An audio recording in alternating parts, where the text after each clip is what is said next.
Hello, good morning, bonjour. Welcome to Chimi's Creative Club. I am your host, Chimi, and today we are baking live yet again because, I didn't learn my lesson the first time. Just kidding. It was great and I really enjoyed it. So today, my dear friends, we're going to France and we're going to make a pastry that not a lot of people know about, but also this type of pastry should get a lot more credit.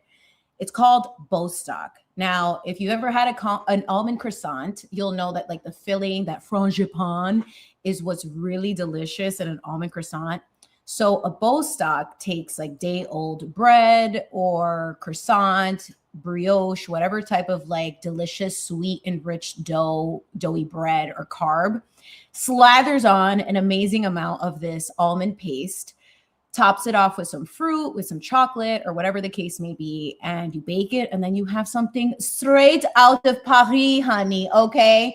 So I had to do a red lip because you know what? French people love that stuff, and this is a French brand top, so I'm in theme. So first of all, let me say good morning to all the people. Good morning, good morning. Hello, Chris. Nice to see you. I haven't seen you in a while. Thank you for being here. We are baking Bostock, honey. It's going to be amazing. Let me know if you can hear me okay. If I'm yelling, I can move the mic a little bit more because I know sometimes I can get loud. Hello, Miss Renee. Good morning, Miss Nurse of Interest. Hello, Miss Terry. I know as the people are coming in. Hello, good morning. Let me know if everything sounds okay, etc. So, Miss Christy, good morning. So listen, we are going to first take a sip of our beveragino, okay, which is, again, a double espresso with some non-dairy milk and a little cold foam. So let's try it. Cheers. Buenos dias.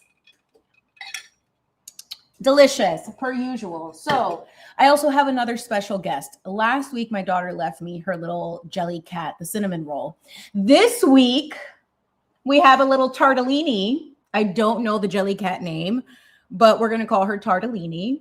And it's very fitting because we're going to add fruit to our Bostock today. So why Bostock today? Why not? Okay, it is so delicious. So my whole thing is when you go to Costco, at least I do, or if you go to any of like Sam's Club or whatever other big outlet grocer, and you get like a pack of like 12 croissants. I mean, look, croissants are great, but then finding ways to repurpose it is even better. So that's what we're going to do today. And I have brought my special guest, my new friend here, which is probably going to be in the way. So as I'm like mixing things, we have my kitchen cam set up to be able to like see it.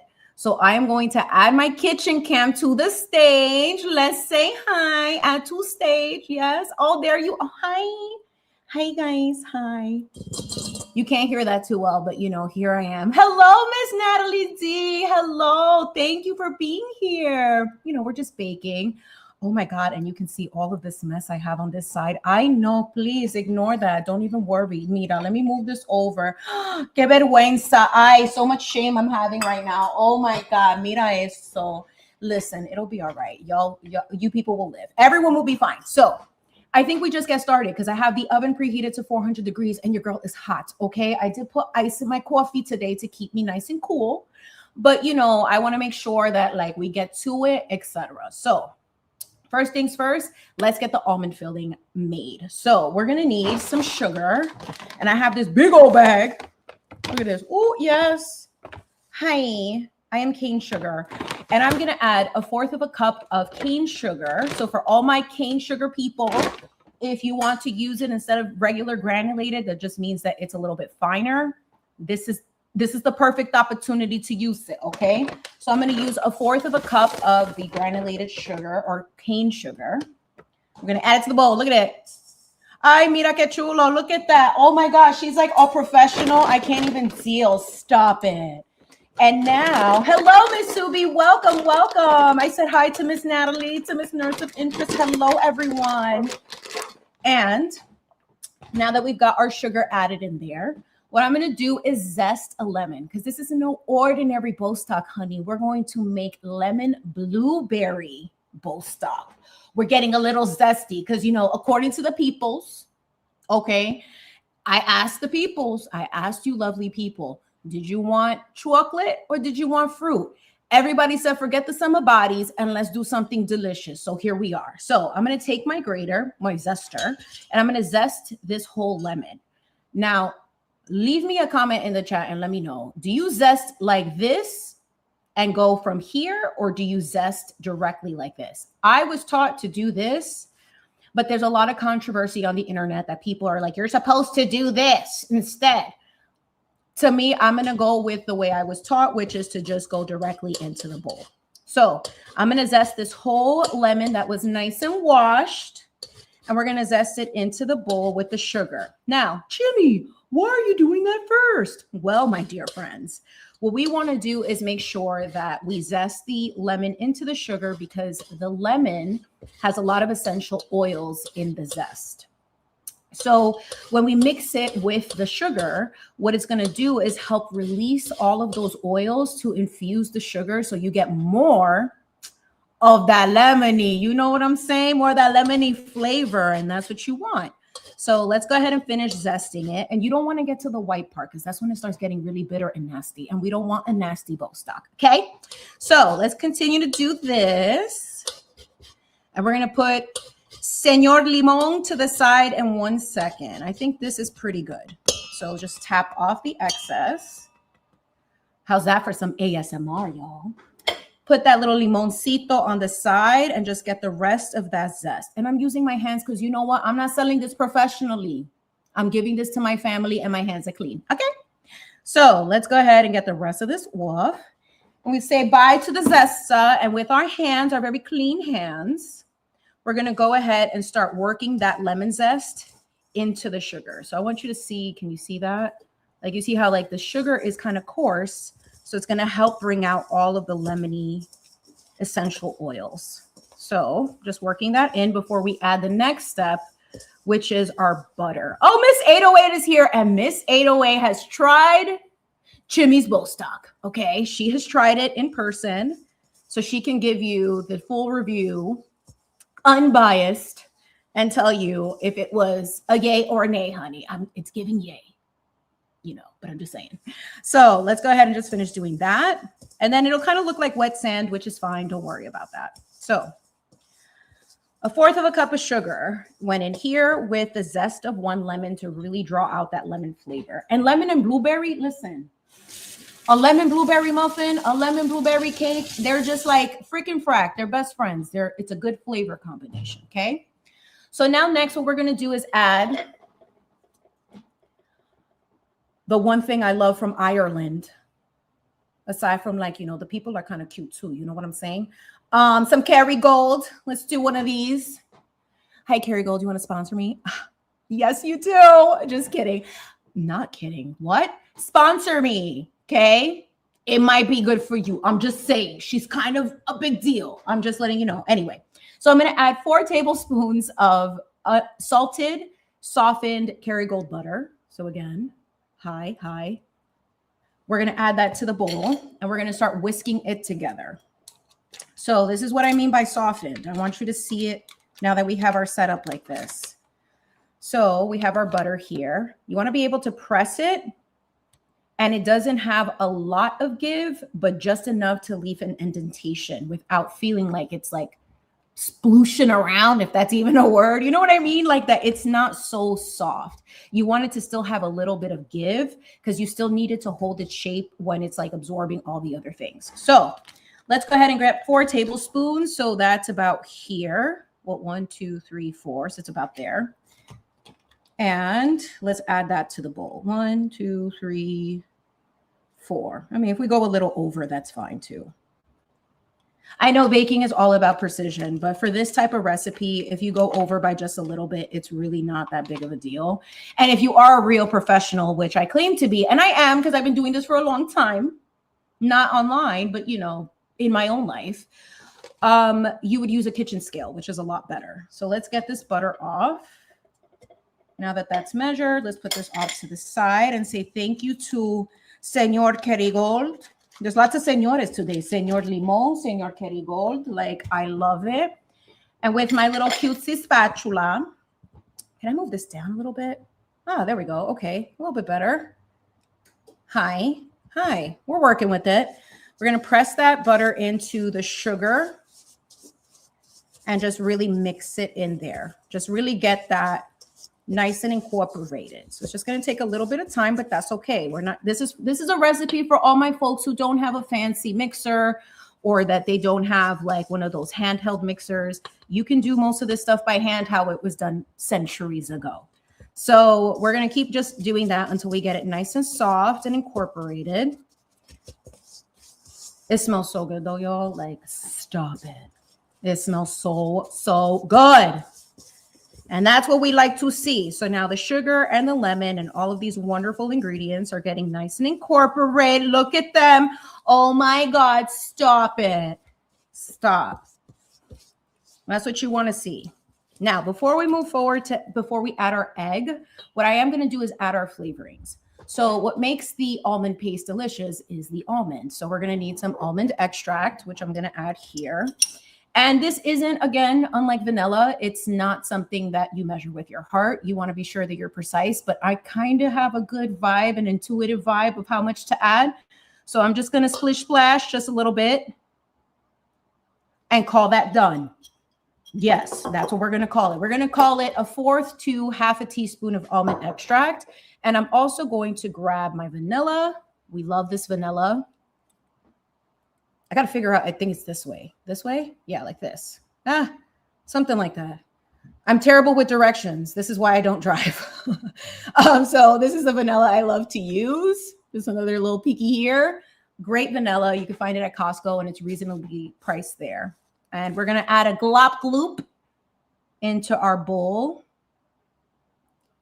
And that feels right. We measure vanilla with our heart, okay? Expensive, but that's what we do. Okay, now we're going to go ahead and start mixing all of these babies together, just like that. Oh, yes, lemon, almond, vanilla. Stop it.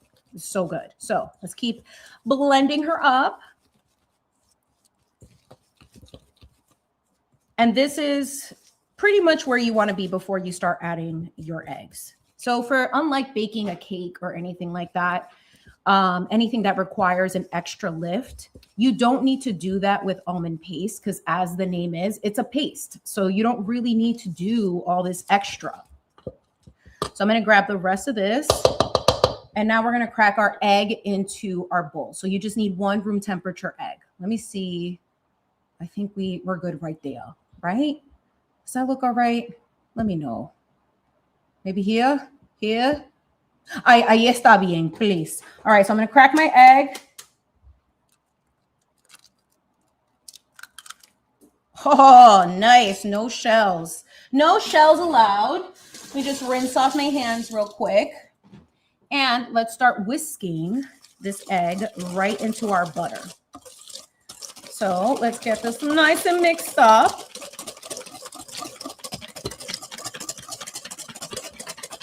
We're just going to keep mix. Hello, Miss Melanie. Welcome.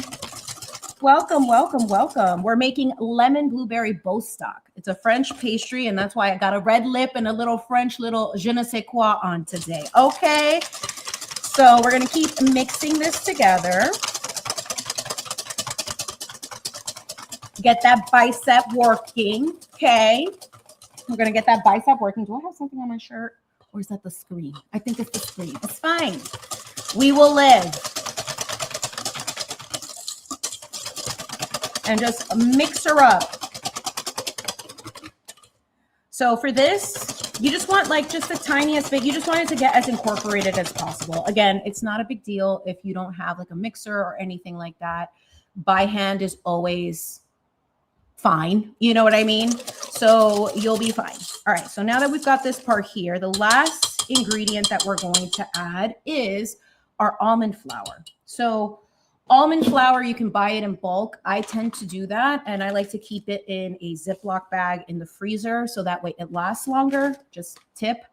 And then also, if you are going to use it for a recipe like I did, I just left it out this morning for a little bit. And that's it. Great question, Sue. I just leave out the eggs and whatever ingredients I'm using about an hour before I'm about to use them. And especially for the summer and like when the weather's a little bit warmer, everything will come to room temp really quickly. But great question. So for the almond part of our almond paste, we're going to use ground almonds, and we're going to use half a cup of almond flour that we're going to add to the bowl too. So for almond flour, unlike regular flour, I measure it by just like grabbing it in the measuring cup and then just scooping it and flattening it out. So that way I get like a pretty even, like half cup or whatever measurement it is. If you're doing regular flour, what I will suggest is that you should spoon and level. So for those who didn't teach me the foundation of basics, here's a little basic tip. For these type of things like regular flour, sugar, you don't really need to do that. It's easy to measure. But for anything that's going to be your starch, you want to be able to scoop into your cup, level it off, or if you're more of a professional, use a kitchen scale to be able to get the accurate measurement. So flour, almond flour is there. But here's the thing. It says half a cup, right? But sometimes our almond flours are different and they're different consistencies. So I'm going to keep it on the side and see how this looks together. And before I mix that in, I'm just going to do a nice generous pinch of salt because salt brings out the sweet, baby. Sometimes you got to be salty, all right? That's just what it is. And let's get mixing up our almond paste. So let's see if it gets a nice thick consistency. We want it to be like a paste. You know what I'm saying? You don't want it to be like gloopy globby. Like I'm looking at it right now, it feels very pasty, but I kind of would prefer a little bit more almond flour, just a tiny bit more, so you can get an idea of what the texture is supposed to look like. So I'm going to do a little bit more. Let me get my measuring cup. Oh, it's wet now. Oh, but I have this one. So I'm going to do about 1/8 of a cup, which is, I think, what? 2 tablespoons, if I'm not mistaken. So we'll start with half of that. So a tablespoon at a time and see what that looks like. Because that's the thing. Once you start adding, you can't really take away. And what's happening here is the almond flour is absorbing all of the liquid, all of the butter, all of the egg.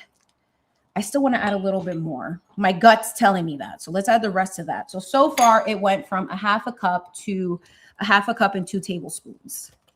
Now it's giving. Now it's giving. We're pasty. Yes. Okay. That's what we're doing. So this is more the texture you want it to be. You see that?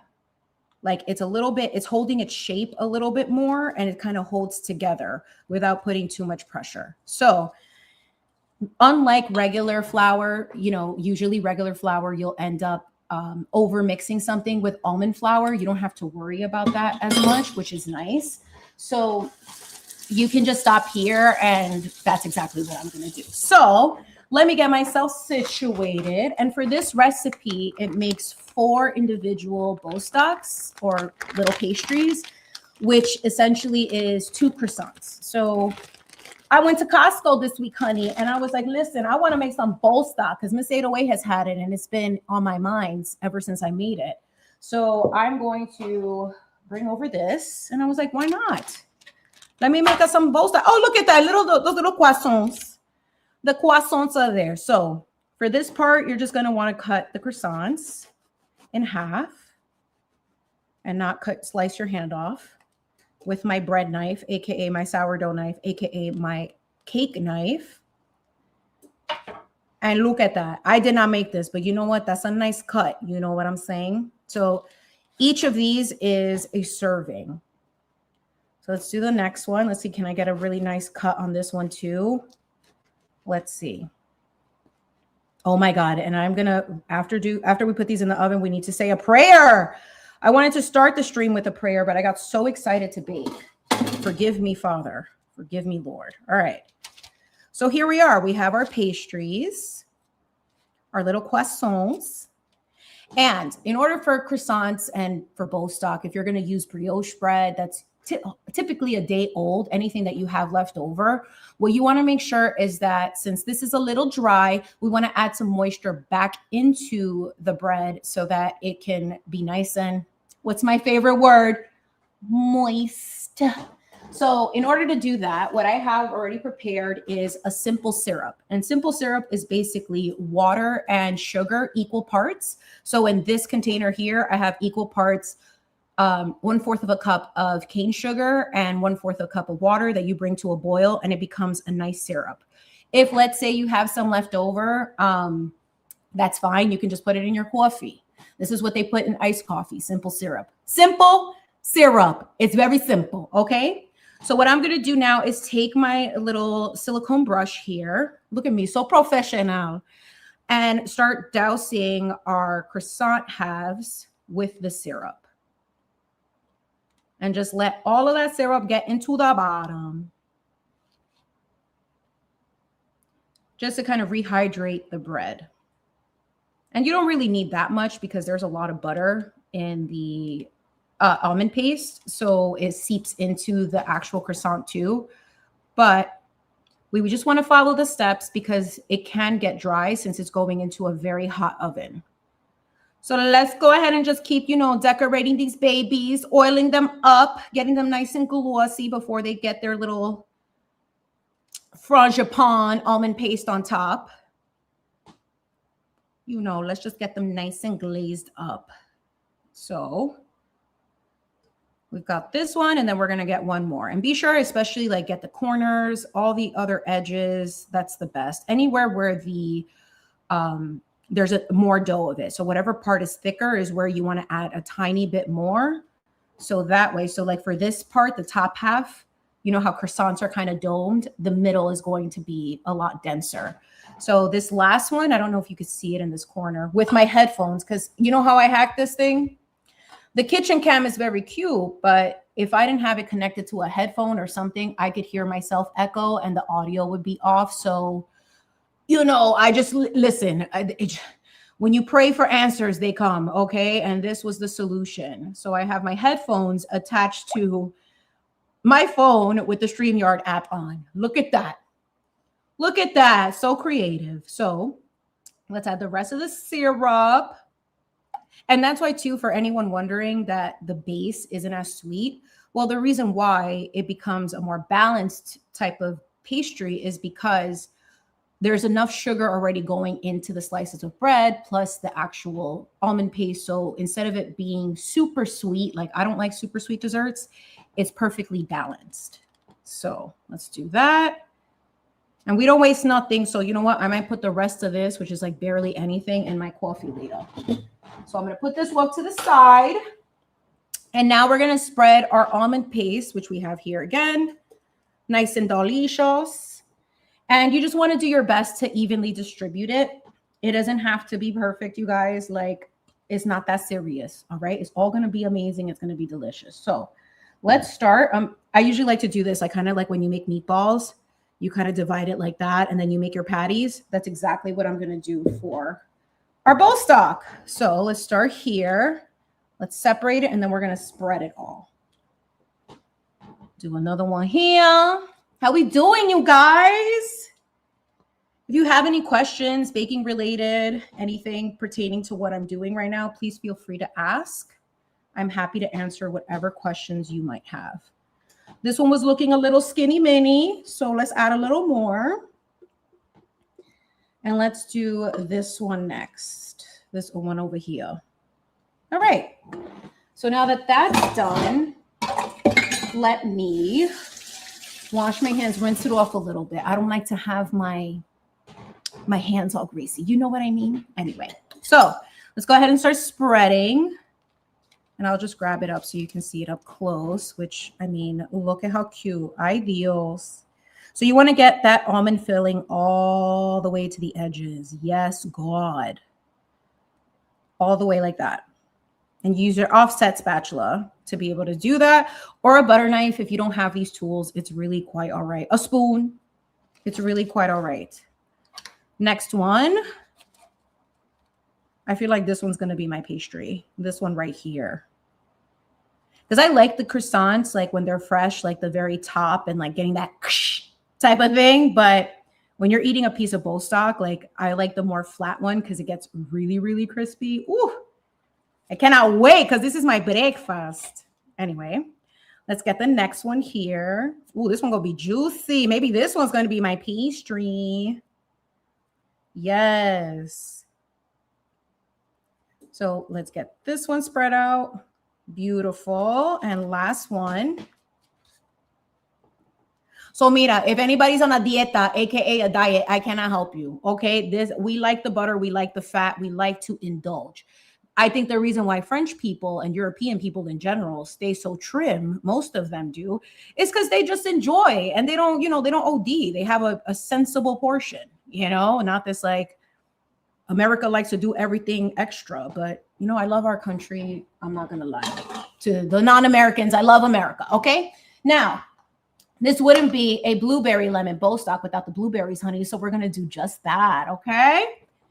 And mira eso. Look at this rogue blueberry with this thing there. I know. Get out of here. Mira, we don't want sticks in our Bostock. Okay. So now you just add your blueberries, as many as you want. And I have about a half a cup here, rinsed and relatively dry. And these are blueberries, like organic blueberries that I got from Whole Foods the other day because they were on sale. Like, does anyone else have run into this issue that like blueberries and berries are more expensive in the summer when they're supposed to be in season? Like, why was I getting blueberries for like $3.99 in April and now they're like $50? Like, stop playing with me. Stop it. So you might be wondering, Chimi, why are you adding them like this? Well, we have another topper that needs to go on our Bostock in a second. So let me just add my blueberries as strategically as possible because, aesthetics. And let's get these in there. And look, they just like nestle in there. How satisfying is that? Wow, I just felt like I had an Ina Garden moment. Anybody know Ina Garden? I know that Miss 808 does. She's like, how great is that? I love her. And she's always, oh my God, she's always going to France. And she's like with her and her man, Jeffrey, who's like, he's a teacher, a scholar. He's doing all the things. I used to watch Barefoot Contessa all the time, you guys. Like that. I used to watch her. I used to watch Giada with the mozzarella. I used to watch Sandra Lee with her semi-homemade. You know what? Look up the Kwanzaa cake and you know exactly why a lot of people stopped watching her. No shade. I used to watch Emerald, Bobby Flay, although he wasn't really like, I liked Bobby Flay, but I don't know. Like, you know what I mean? I'm trying to say it without really saying it. You know what I mean? Anyway, so let's add the rest of these blue beanies to our Bostock. And then we're going to add the final topping. Because if we couldn't get almondy enough, we're about to show up and show out, okay? Look. All right, so I'm going to just use all these blueberries because I feel like it. So this is as aesthetic as it's going to be. Now, we're going to add at the very top, we're going to do some slivered almonds or sliced almonds. I personally prefer the sliced almonds. It just gives a nice little crunchy texture at the end.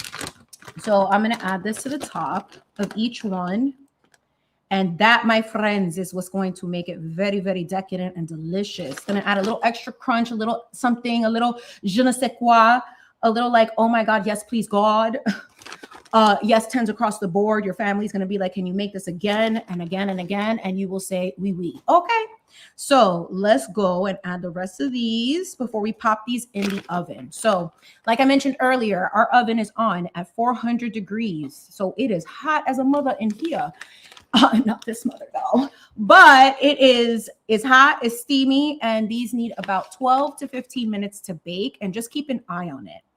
If you're using a thicker piece of bread or a brioche, I would kind of like check after 15. But for the croissants, because they're kind of thin, we don't want them to burn. You're going to do it for about 12 to 15 minutes. It just depends on your oven and how well you two get along. I don't know your business. I know my oven, my new friend here, She's been very, very helpful. She's been on point. The consistency is giving. I am baking you evenly. So I trust my oven. We have a great relationship, and that's just what it is. So let's add the rest of these, and let's pop these into the oven, set our timer, and then we could chit chat for a little bit, okay? This won't be that long of a stream today. I know everyone's getting ready for the long holiday weekend. And P.S. announcement. There will be no stream next Saturday because it is the 4th of July. And, you know, I don't want people to be like, oh my God, I have to tune into Chimi. You don't. I want you to enjoy it, okay? But I might have a video. I don't know yet. I'll see what happens. Just, you know, be sure that you are subscribed, have your notifications, do all those things. So that way you don't miss out on what I'm planning to do next. So these look very gorgeous, beau, fabulo. I mean, love. So we're going to pop these into, yes, I do have a great relationship with my oven. I tell her all my secrets. Anyway, so I'm going to put these into the oven at 400 degrees. So kitchen cam, I'm going to put you off for a second. Let me actually remove you from the stage. Hi. And let me move this over to the side. Let me turn this off. Oh, she's hot. She is hot. Let me move my kitchen cam. And let's put this in the oven. So 400 degrees, 12 minutes. We'll check after 12. Woo! I'm dying here. It's hot. And let's set her up 12 minutes. And now we wait. Hello, everyone. Wasn't that fun? I did that in 30 minutes.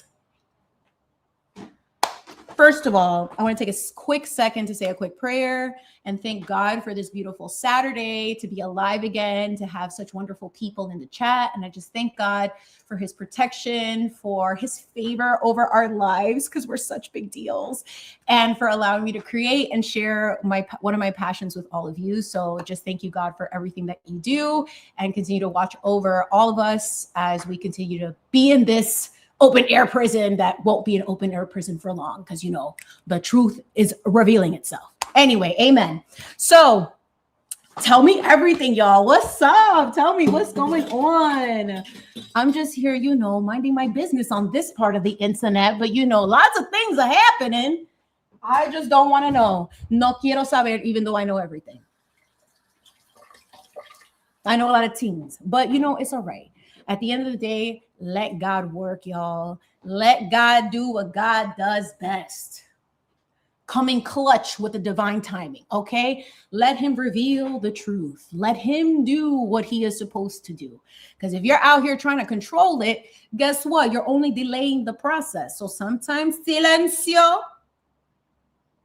is the answer, okay? Silencio, mind your business, is the answer. So when I did that post about redirection being protection, it's precisely that. It's knowing that sometimes you have to move out of the way. You got to just trust that your inner compass and guidance is telling you, yo, I need you to move, because the Holy Spirit said, yo, I'm coming in and it's about to be a wrap. Yes. 10 minutes on the clock. Okay. We need to remember that. And sometimes I think a part of it, which shout out to Melanie and shout out to Jola, who commented on that post. I was surprised that the post had gotten so much like engagement at that point, because I'm like, you know, here I am just doing like a big text over here. 3 words to get the conversation going. And how that's interpreted by different people based on where they're at is so interesting to me. Because for me, like it took me a long time to actually trust my inner compass. And then I was just like, you know what? Like, why don't I trust it?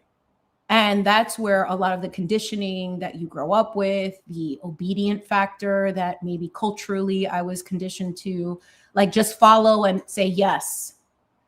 Yep.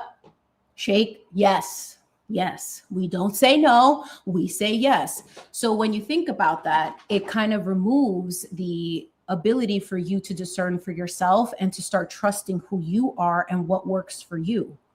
So redirection is not something that is a negative.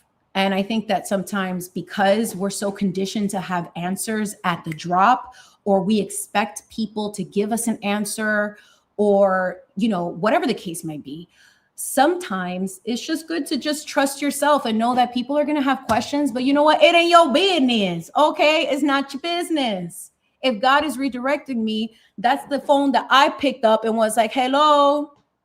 Oh, word, you need me to go this way? Bet. That's not a conversation between you, me, and the Lord. That is that's specific instructions for me. So I'm happy that it resonated with people, because I want people to understand for themselves that you have that connection too. You just have to fortify it and trust it, and know that, like, it's not going to look right to people. It may make people question, but that's okay, because ultimately when you move out of the way, when you're being called to do that, the truth comes to the surface. And then you can still be fabulous, honey. Okay, don't tell me that, you know, Chimi has blossomed. I mean, I have really, truly feel like I'm more myself on my platform. I feel less afraid of being judged or looked at in a certain way. I don't care anymore to like feel like I have to wear a mask or that I need to look a certain way for the internet. No, like, do I have to be vulgar? Absolutely not. Like, that's one thing that, like, vulgar and authenticity don't necessarily have to be hand in hand, but I can be myself and be a little bit more fabulous, you know, clock it here and there. Okay.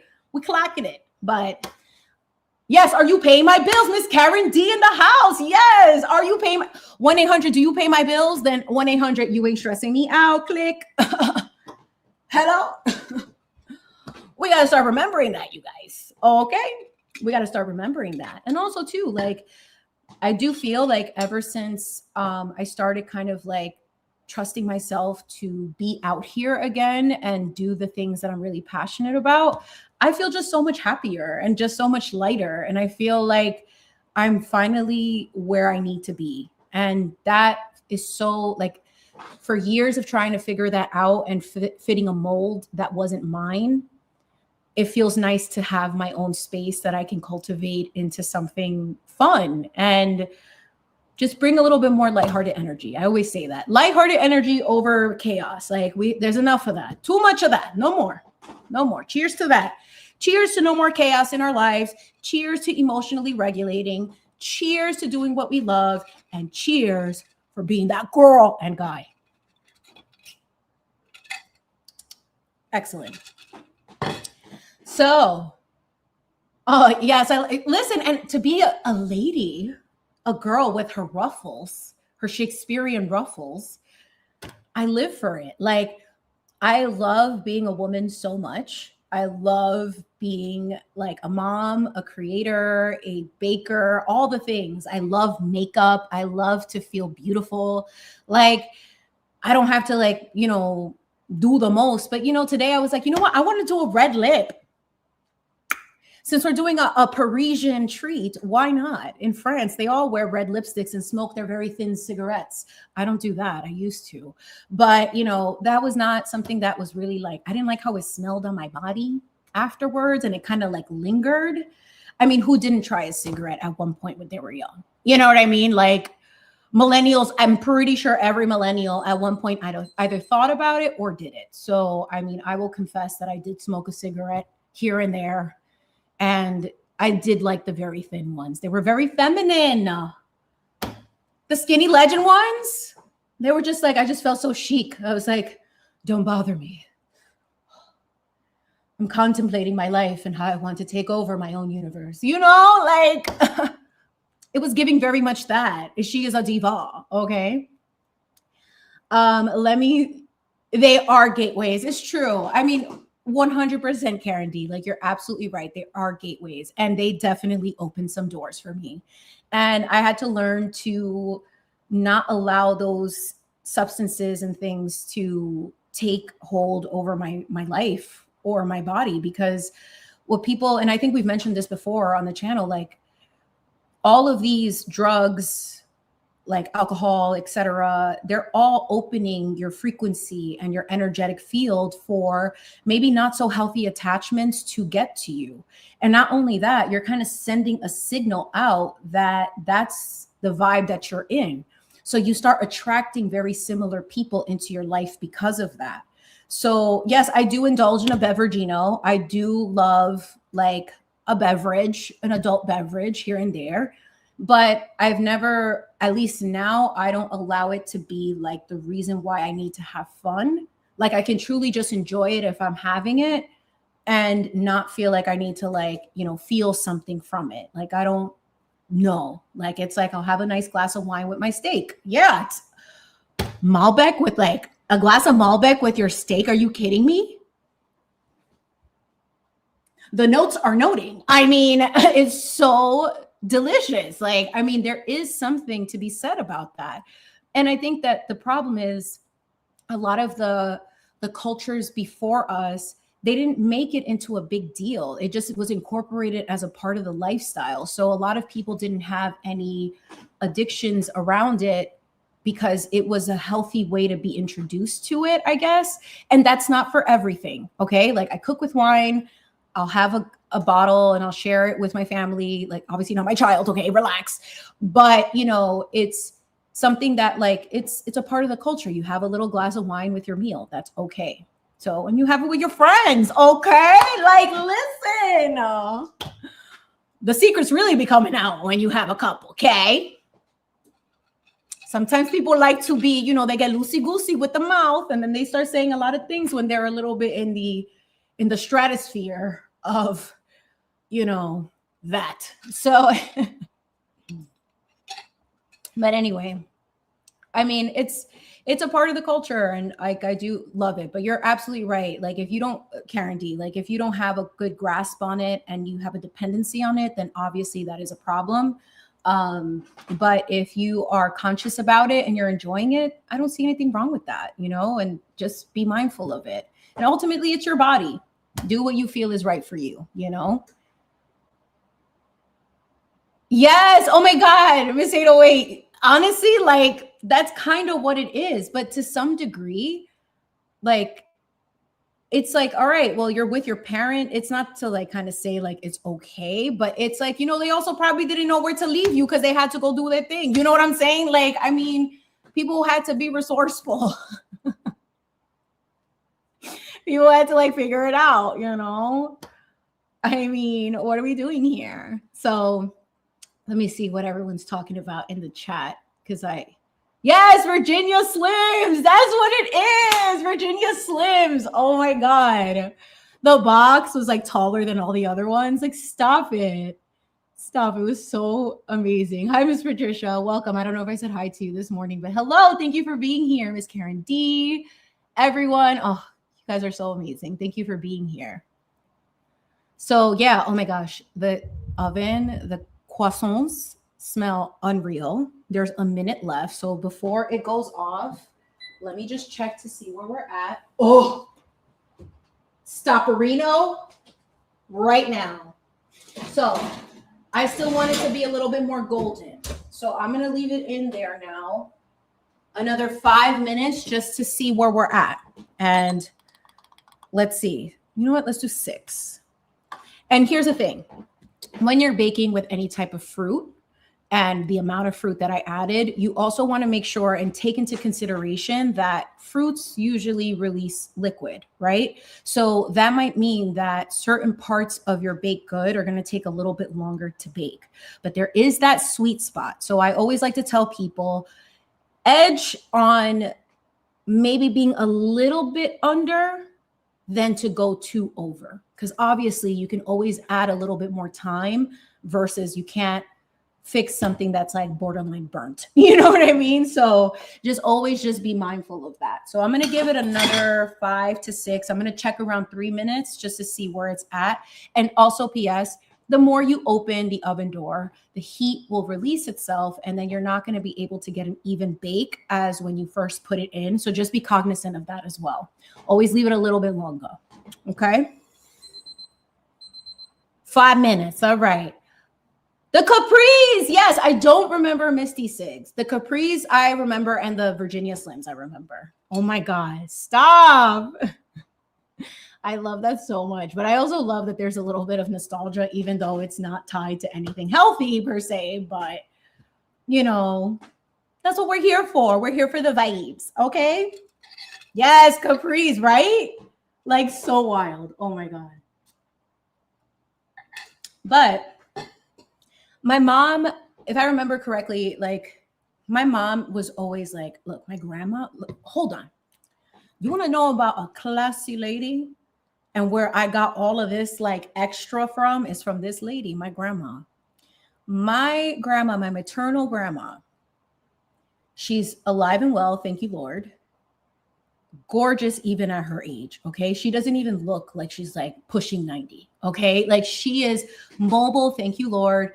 Fabulous. She's always been like, she will go to the grocery store, lipstick, eyeshadow, outfit.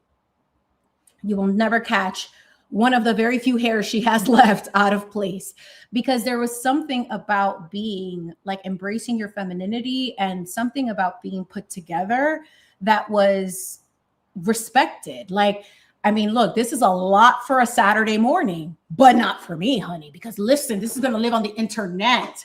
Let the girls know that she has this in her closet. Okay. Like, I mean, it's one of those things, you know what I'm saying? So my grandma always pushed into my mind that like being put together and feeling good also gives off a really nice energy. You feel better about yourself when you're put together. Like, you feel like a baddie, okay? Like a baddie on baddie. And speaking of baddies, I mean, she's here, Miss Boston Brandy in the house. Hello, beautiful Miss Boston Baddie. Let's go. Yes. All of you ladies are baddies, okay? Stop it. Stop it. All of you are so fabulous. Stop it. But yes, period.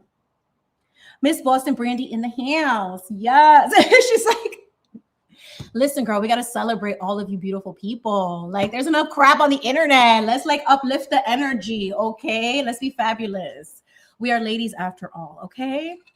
Period. And Miss Boston Brandy, I don't know if you were here earlier, but I have taken you to France.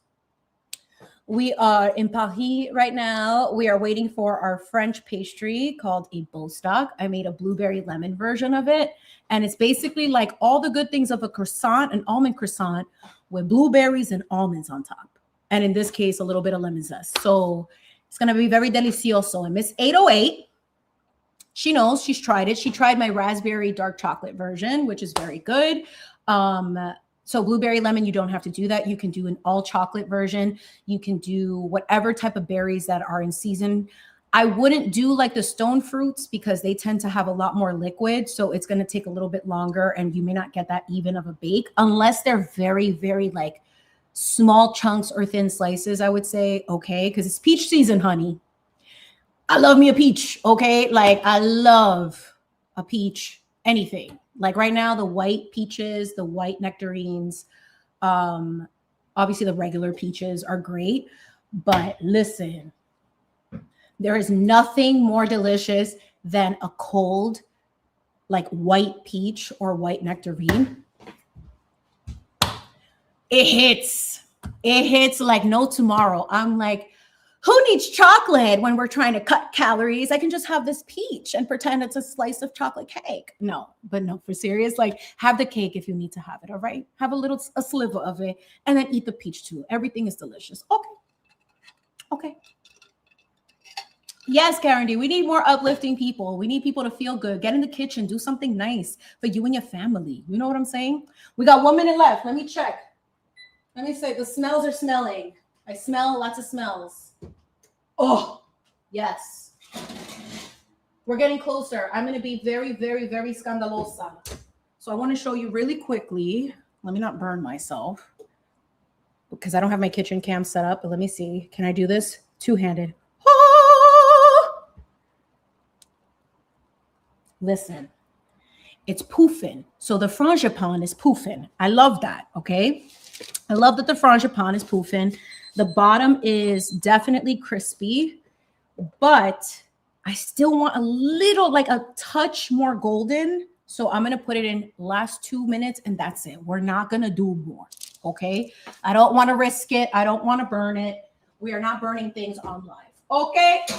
So back it goes So far we've upped it because there's a lot more fruit. We upped it from 12 minutes to, what was it? Another 5 or 6 minutes after that. So like 17 minutes. So we're about the 18 to 19, 20 mark. Okay. At 400 degrees. So let's do another 2 minutes. I trust my girl, my oven. I trust her.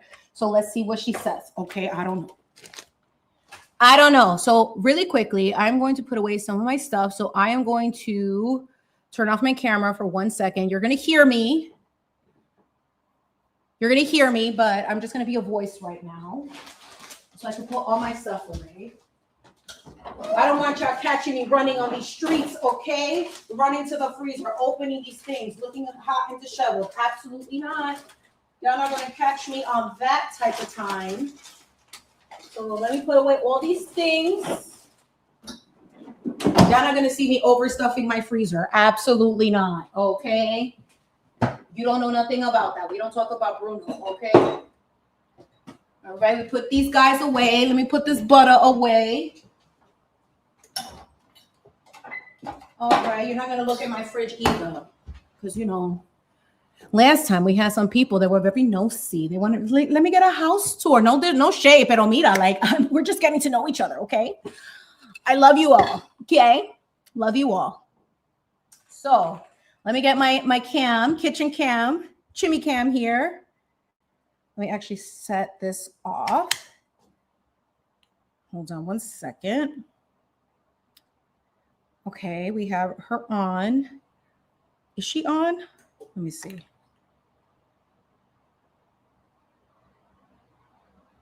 Okay, now let's get this girl back on here. So when these babies come out, you'll get the shot.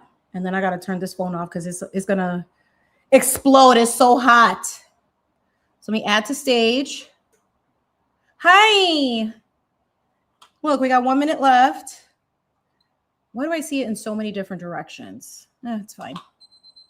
All right, here we go. Let's see our Bostock. Let me put a wire wrap on here so that way we don't burn our countertop because it's not my apartment. Okay, we rent. We got to make sure that everything is nice and tidy.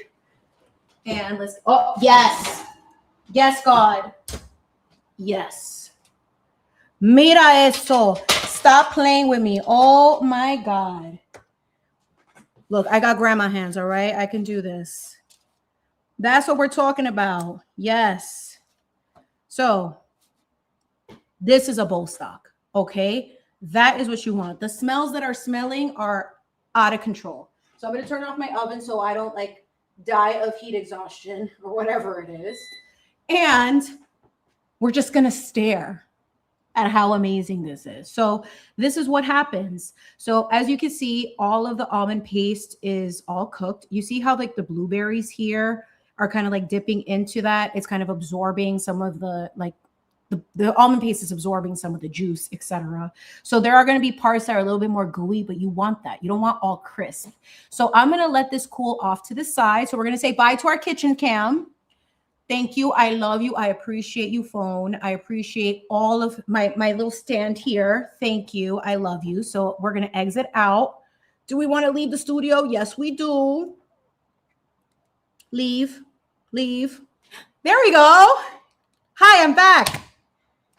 Look at me being so creative with all this stuff, you guys. Like, I'm learning on the job on how best to do this. So I'm going to put this over so that like the heat of this thing doesn't destroy my leg. And let this kind of cool off for a little bit. And then we're going to try it because duh. Hello. I need to have some desayuno, aka breakfast. And while we're waiting for that to cool, look at the time. It's not even 11 o'clock and we made a whole Parisian pastry, honey. Yes, we sure did. Yes, we did. Yes, we sure did. Yup. Let me put my phone case because knowing me. How many screens did I go through already? Like how many of these like screen protectors? Too many. Too many. I went through too many already. So I'm not trying to play no games. My husband will be very upset. Like, listen, again? Yes, sir. Again. I can't help it. So let me, you know what? do we want to set up at my normal spot? Because, you know, I cannot have to like crouch over in the kitchen because, you know, she's tall. And I don't have to keep these on these yoga blocks. You know what? Maybe we'll do that. So I'm going to just grab one of these little guys while it cools. And we're going to have like a little mukbang. We're going to eat together and chat. Because who doesn't want to do that? Did not intend for that to rhyme, you guys. But you know what? So let me get a plate. This one's cute. What am I feeling? Eeny, meeny, miny, mo. I want this one. Okay, let's grab it. Yes, look how beautiful. I love it. Should I do this for a thumbnail? Like, hi guys. I love it. So while I wait, let me go. I'm going to put you guys, I'm going to turn this off so you don't see my house because it's none of your business. And let me move you all to the other side so I can actually get the fan blowing at me versus like the oven heat. All right. Vamos para allá. Let's go. Oh, this is going to be a process. This is going to be a process. I got this. Okay. Oh, Lord, have mercy. My cat is looking at me. You don't see me. I don't see you. And we're good. All right. I don't know you. You don't know me. We're chilling. Yes, I see your beautiful eyes. Ay, qué lindo you are. Oh, you're so handsome. Yes, I know. But you don't see me right now. You don't know what I'm doing. You need to stay right there, tucked in. Y tranquilo. Thank you. Thank you very mucho. What I realize is that I have a cam and not a cam, but I have my yoga blocks that I have to bring, plus my coffee, plus my jelly cat, and I have to hold my laptop and my mic and do all of this back and forth. Like, I mean, look at me. Working overtime. Y'all got me doing my steps. Y'all got me doing my steps right now. And then I just got to grab one more thing and then I'll be on camera, huh? Once again. Woo. Thank God I work out, honey, because my arm is falling apart, holding all this stuff. Ay, Dios. One more. Let's go. One more. One more round. Let's go. I got this. Let's go. Okay, coffee. We hear it. Yes. Last trip. Thank you, Jesus. Oh, Lord. All right. Coffee, cafecito. I don't have a napkin, and that's fine. Who cares? Who needs formality right now? All right. We charged up. Yes, we are. Let me position everything. Yes, I know you can picture it. I know you can. Okay. Let's see. Microphone. Hello. Yes, we did it. We did it. We have our Bostock in hand. We have our cafecito, and we also have the jelly cat because my daughter left her little jelly cat for me per usual. Let me see if I want to put this on a higher elevation. No, it looks like I'm floating in the air. So we're going to do that instead. Look, I was holding this mic, my laptop, the charger, which like, can we talk about Apple chargers for a second? Why do they need to be so ginormous? Okay, like it's so unnecessary for them to be this big. Okay, it's just, it's not making any sense. Like, I don't understand it. I don't understand, but whatever. Let's see how we doing. Yes, she is a sweetheart. I love her so much. She's always like, you're baking today? Here you go. So cute. I love it. She's so cute. But I think we could try it. I mean, it's still a little hot, but can you hear that? Tell me if you can hear the crunchy crunchies. Well, I'll probably bite it. It's already warm enough. So for Bostock, you want to make sure that you let it cool so you don't burn the roof of your mouth. How many of y'all have burned the roof of your mouth when you can't wait to try something, whether it's a slice of pizza or even anything that's warm? You know. So let's try it. Hold on.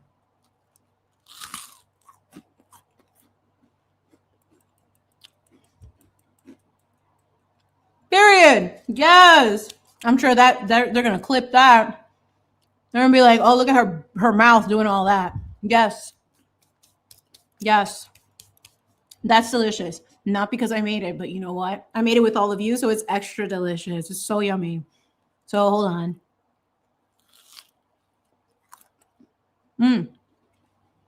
Yes, not too sweet. Excuse me while I chew and not, chew in your mouth and your face, whatever. Um, it's not too sweet. Blueberries are a great touch. They're nice and tart, which is nice. You can get like a hint of the lemon. I think what I would change for next time is add the lemon juice into the simple syrup as well, so that you can get a little bit more of like the lemon flavor come out. And in terms of the almond paste, on point. I like how it's holding its shape together, because sometimes like when I was telling you all earlier, like if your butter is too soft, what ends up happening is that it kind of makes a big pool and it's not able to hold the almond paste and all the other ingredients together. So that's why we want to make sure that the butter is that type of temperature, or rather that type of texture, where you can kind of press your finger in it and it doesn't leave like a greasy residue. It's just like, almost like just like a, not like a yoga, well, kind of like, when you touch your yoga block and you can kind of like press it, it's soft, but not too soft. And you'll just have to trust me on that one. But yeah, I'm gonna keep eating this, but talk to me, people. We have until like whenever, but obviously we don't have to force ourselves to be here. But talk to me if you have any questions, any baking questions. I'm here to answer them. If you have any art questions, again, next week is 4th of July for us in the States, so I'm going to not go live that morning, just in case like we have things to do. I just want to make sure I have time to prep and take care of the family, etc. And all of you should be enjoying the season, because I mean, I don't know if y'all saw, but allegedly in New York State, it's going to be 100 degrees all next week, like starting Wednesday. The heat wave is here. Okay, it's going to start. And my mom's birthday is next week. So I'm like, lady, where are we going to go? To the pool, to the ocean, honey? You want to celebrate your birthday in the water? It's too hot outside. Okay, it's too hot. We can't wear polyester. We need all the linen. We need to breathe. Okay. So just be mindful of that, especially for the older folks out there. Like, it's going to be super, super hot next week on the East Coast. So, just be mindful of that. And I am not baking. Absolutely not. I mean, look, it was 400 degrees, that oven today. So I think for next time, we might do something no bake whenever I go live next, because I like to do a trifecta. I like the 3. So my next live will be a baking one. And then we'll play it by, interest. If you guys want to still get more baking stuff, or if you want to do another painting again, that would be great. Oh, my cat is up. Hi. You want to come say hi to the people? No, you want to go get a snack? Okay, está bien. Go get a snack. Yes, hydrate, hydrate, hydrate. Absolutely. Absolutely. Miss Nurse of Interest. I mean, this is going to sound like the dumbest question. Are you really a nurse? Or tú estás interesada to be a nurse? Tell me about it. Like, are we a nurse? Because, we love that. I love that for you, but like, I don't know, nowadays, I don't know. Everybody uses like Miss 808. She's not an 808, but she could be. And like, yes, Miss Nurse of Interest, of course you are.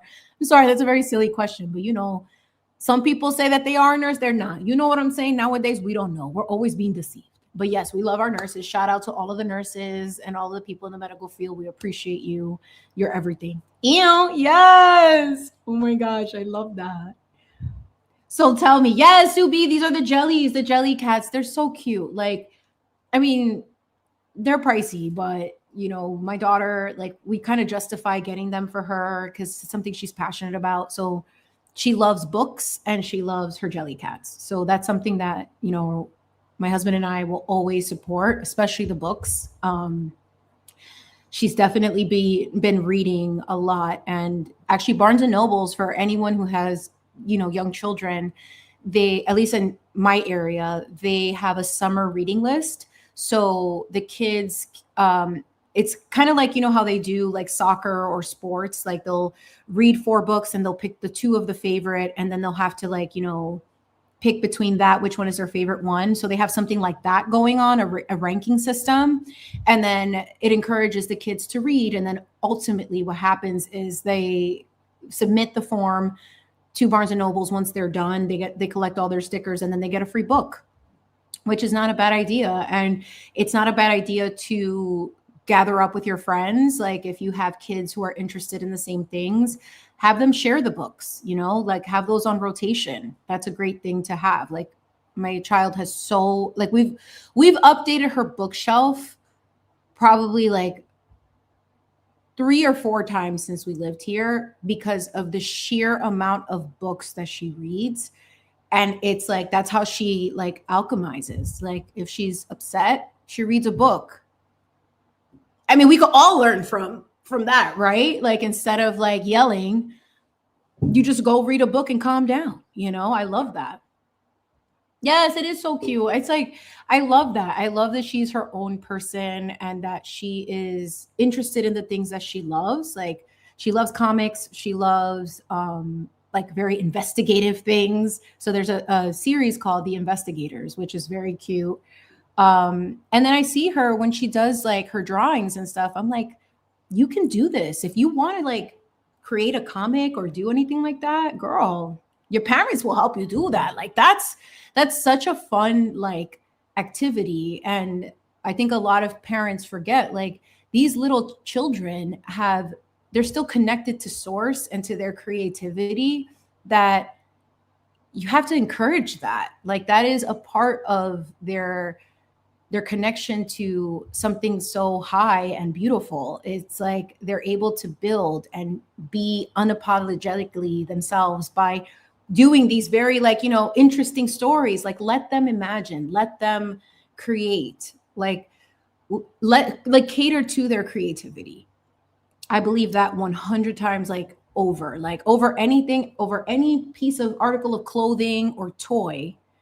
Books, art supplies, and an imagination is really all you need with your children. It's like, let them go wild with that, because toys they outgrow. And I feel like, you know, like she's into the Jellycats, that's different. But like, you know, sometimes she likes a lot of those squishy things. Like, have you heard, like, there's like these, like, I've seen them, and my daughter had one, but we had to throw it away because it's just gross. It's like those dumplings in the little like brown containers. They're like all the rage, right? And I see it everywhere. And apparently like there's like a very like exclusive one, but we had one that we bought and it started to smell. And I'm like, what are they putting in these like squishy things? And all it is a squishy dumpling. And you're paying like $6-7 for this thing, and then you throw it in the garbage. So it's like, for that, I'd rather put that money towards something she's going to read or art supplies that she'll use versus a toy that she's going to enjoy squeezing for 1 second and then in the garbage it goes because it smells bad. I mean, listen, it's just not worth it at that point. You know what I mean? But I don't know. So for summertime, since we homeschool, like, we just try to find different activities for her to do and different projects. And we never stop school. So it's a year-round thing. Like, it's not as stressful that way. So that way you don't have to like cram a whole bunch of information. We kind of just allow it to continue throughout the year. If she needs a day off, she needs a day off. But it doesn't feel like work, which is the best part, especially for her. And because we're able to customize the experience, it ends up giving her an opportunity to like learn the way that she was meant to learn. Like, not everyone is a learner by reading a book. Some people are visual learners. Some people need to hear things. So I'm a visual learner. I need to see you do it for me to get it. I need to watch something for me to understand. But in terms of like reading and sitting and reading a book to try to like get to the point, my impatience, when I am impatient, comes in clutch and is like, no, get to the point, honey. We got things to do. I got Bostocks to bake. Okay. So I tend to like not really be like as invested, unless it was like Harry Potter. Because look, Harry Potter, like J.K. Rowling, she did that. She became a multi-millionaire, probably a billionaire from the Harry Potter franchise. And they were so well written. It was like just seamless to read 1 through 7. And 7 had, I think, 2 parts, or was that the movie? I don't remember. But anyway, one of those things. So, oh my God, it's almost 11:11, everyone. We should make a wish. Yes. Keep it to yourself. Don't put it in the chat. Okay. Yes, Christy. Visual and listening. That's 100%. I think that tends to happen with a lot more creative minds. We tend to be visual and like hands-on experience type of learners. And that's okay. It's just, unfortunately, our school systems aren't equipped to be able to manage everyone's learning style. There's only like so many teachers that could cater to that. And there's so many kids in a classroom that it's hard to really know how to break out the curriculum in a way for all of them to absorb it appropriately, for them to learn it and actually like digest it. Because like not everything's also fun. Like, I mean, some history, I was like, damn. 11:11, make a wish. Yes. Thank you, God, for all the wishes that will come true on your time, honey. Okay. Yes, God. Yes. On your time, divine timing. Yes. But yeah, like, I mean, there is a lot about the curriculum that is so boring and you don't even need, like, is it anyone else? Like, I'm like, I don't remember a lot of stuff. Trigonometry. Like, why do I have to take calculus and those freaking calculators that were like $9,000 and then you only used it for a semester? You know what I mean? Like, it's like, I just feel like we were kind of like given all of this extra noise instead of allowing the child to tap into what they are here to do. Like, my child is a creator. She is a creative being. Like, that is who she is. And I'm very grateful and blessed to be able to, like, you know, afford this ability to have to cultivate this environment for her to be in her true nature. Imagine if we were able to do that with our children, how different our future would look like. How much potential, how much untapped potential a lot of us missed out on because we just had to follow structure and follow systems versus doing what intuitively felt right for us. Right? Like, that, I think, is something that I think is starting to shift in this age of Aquarius, this age of change, technology, is that the hope is AI kind of removes all of the mundane tasks and humans are able to tap into their potential.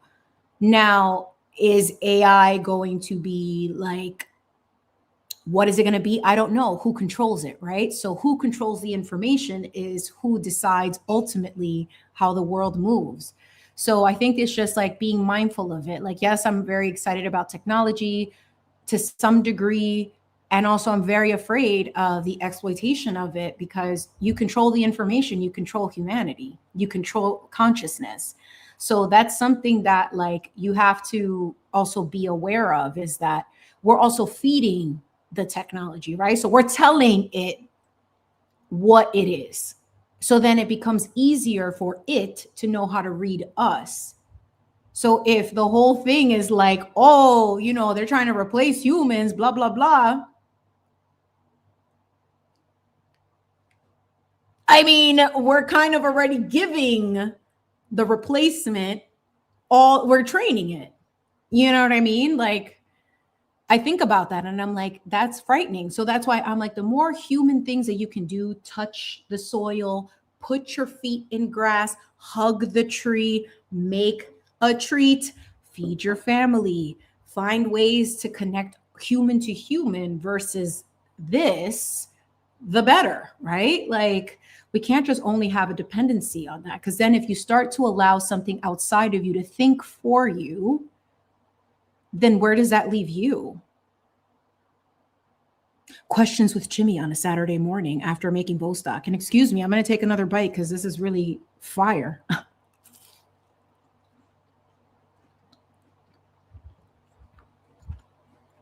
Just a thought.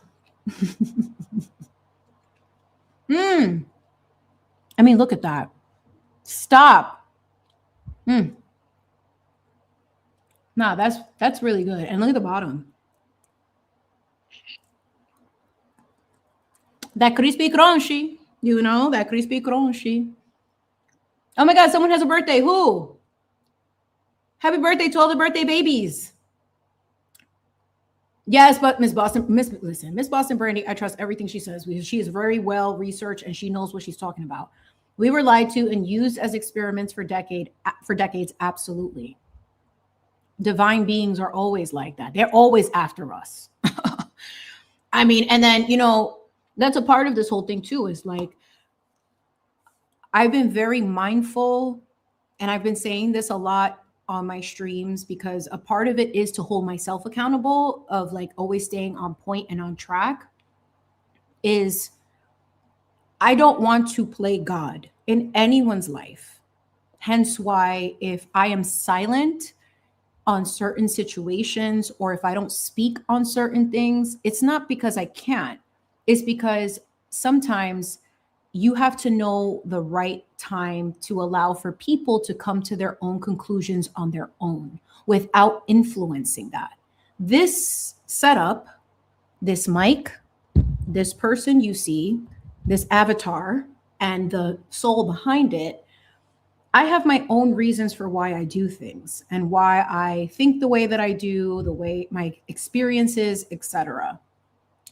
And a lot of times when you become someone that's known for having a voice of wisdom or the voice of reason or whatever the case may be, people sometimes start to look for that to kind of help answer questions that are lingering. But I didn't come to this version of myself by listening entirely to everything. I became this way because I was observant more than projecting my own beliefs or opinions or whatever the case may be onto a situation. It's taking the time to sit back and observe things. You get a lot more clarity, and then it's learning to trust that. So it's not like you see the flags and then you're just like, well, the flags are allowed to exist. They're just not in alignment with where I'm going. And that's okay.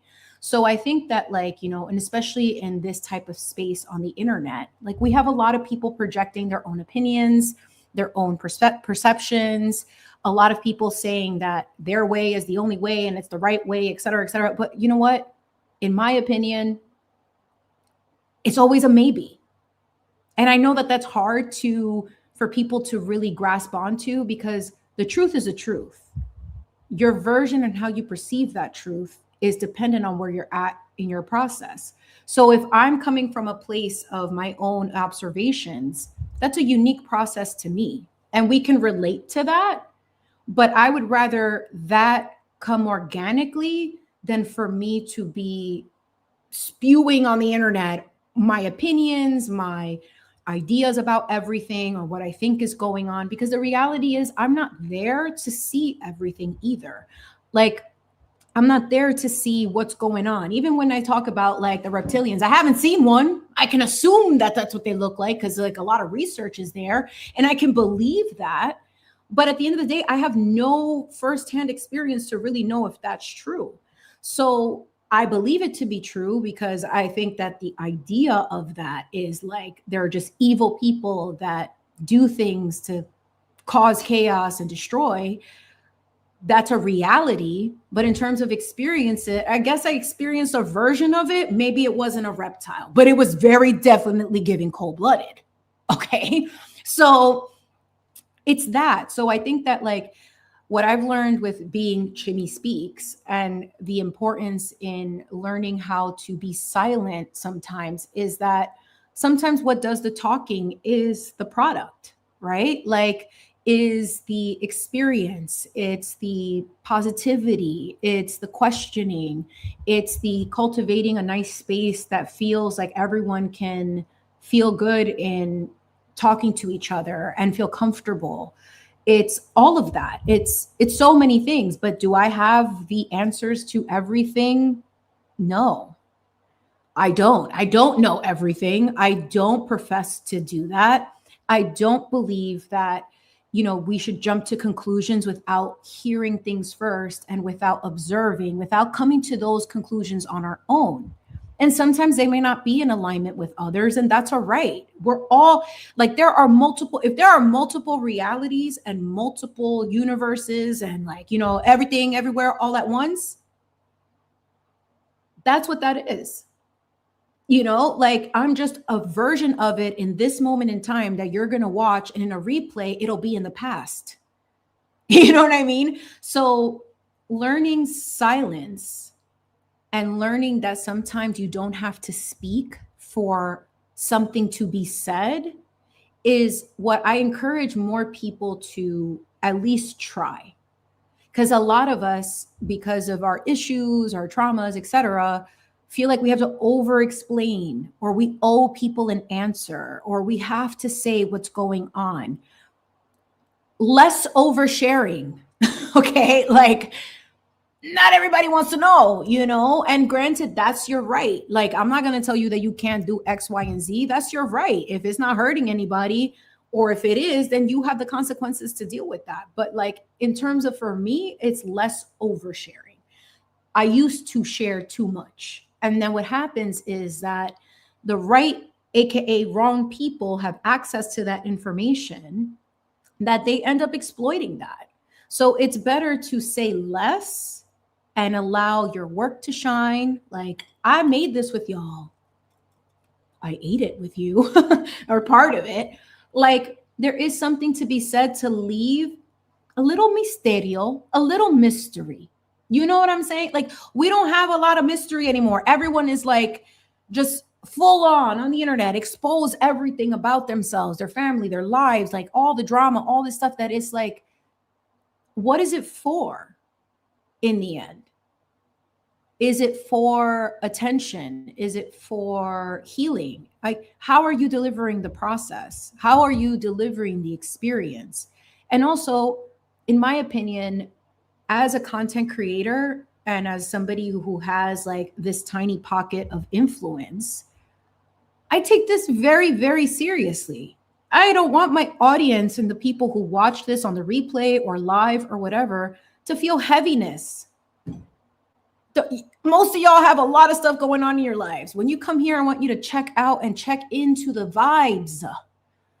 Feel the good vibes. Like, feel like that, you know what? I'm here in the kitchen cooking. Get in the kitchen. Like, I see you, girl. Like, let's go. Show me a picture. Send it to me. Like, let me know what you're making. Like, get back to that type of thing to kind of help people feel a little bit better, because so much of our lives, like, I know for myself, and I keep saying it, it's because like I was in a recovery period from the trauma that happened, but I won't allow that to define who I am now. And a part of it is to do the hard thing. And the hard thing for me was putting myself out there.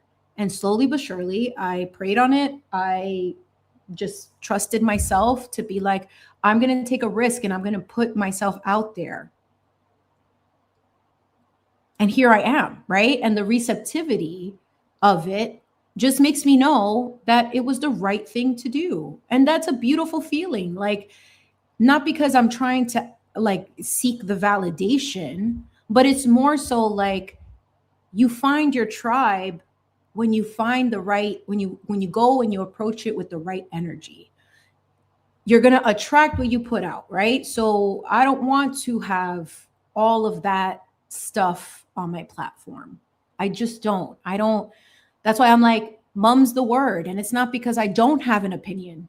I do have many opinions, but is that opinion going to shift the conversation, or is it just going to add to the noise? That's what I'm contemplating in real time. When I come on a live, when I try to figure out what I'm going to talk about, when I post to, bring conversation to the surface, is this going to actually help people, or is it going to keep people trapped? That's my biggest question.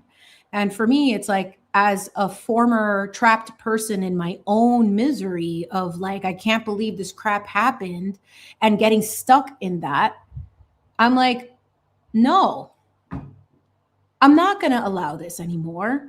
I'm going to enjoy my freaking life that I've earned, and I'm going to put my talents out there. And even if it's one person that sees it or zero, I did it for myself and I'm happy. And that's what counts. And what I want to be able to create with all of you wonderful people is that experience. And I hope that that's what's being, is resonating to all of you as you tune in, is that you have something to look forward to that gives you a little bit of peace, amongst all the BS, and that, you know, this space is for thinkers, for people who want to think independently. I'm not here to tell you to follow that my opinion is the only way, but for people to just feel good in knowing that, like, your thoughts are your thoughts. Please think. Don't rely on, you know, one-sided information. Get the full story.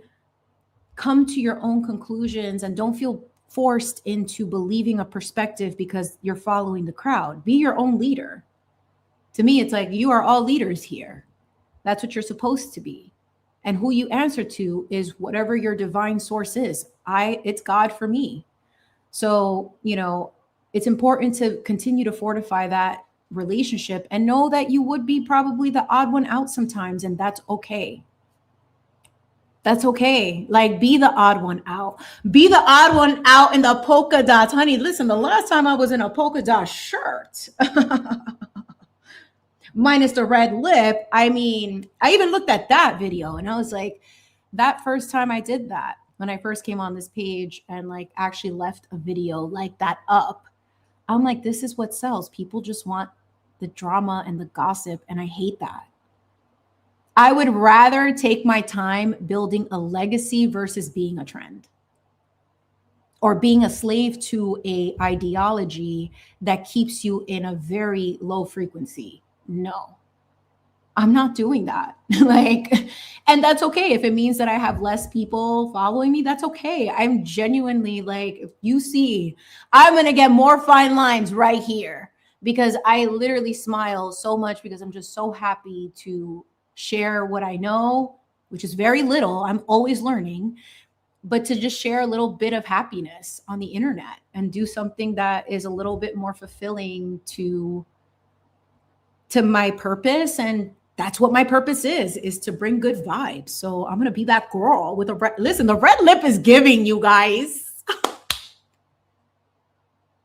I wore a red lip specifically because I was like, I'm going to protect, because red is a color of protection, my speech.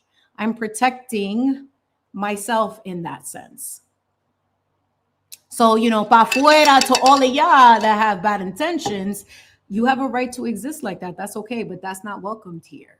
You know what I'm saying? It's just not. I'm protecting myself by protecting what I believe in, and I don't want to force that on anybody. Everyone is free to believe what they want to believe. Everyone is free to do what they want to do.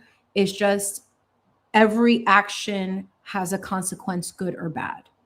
And people forget that. Because even when you think you're doing the right thing, it comes with consequences. It may not be the right thing for someone else.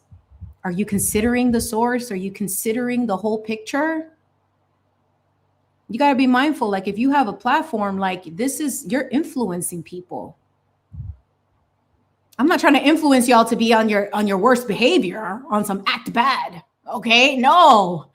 I'm trying to influence to bring out that light that lives in all of us, that is calling for you. It's like, listen, I'm in here. Wake me up.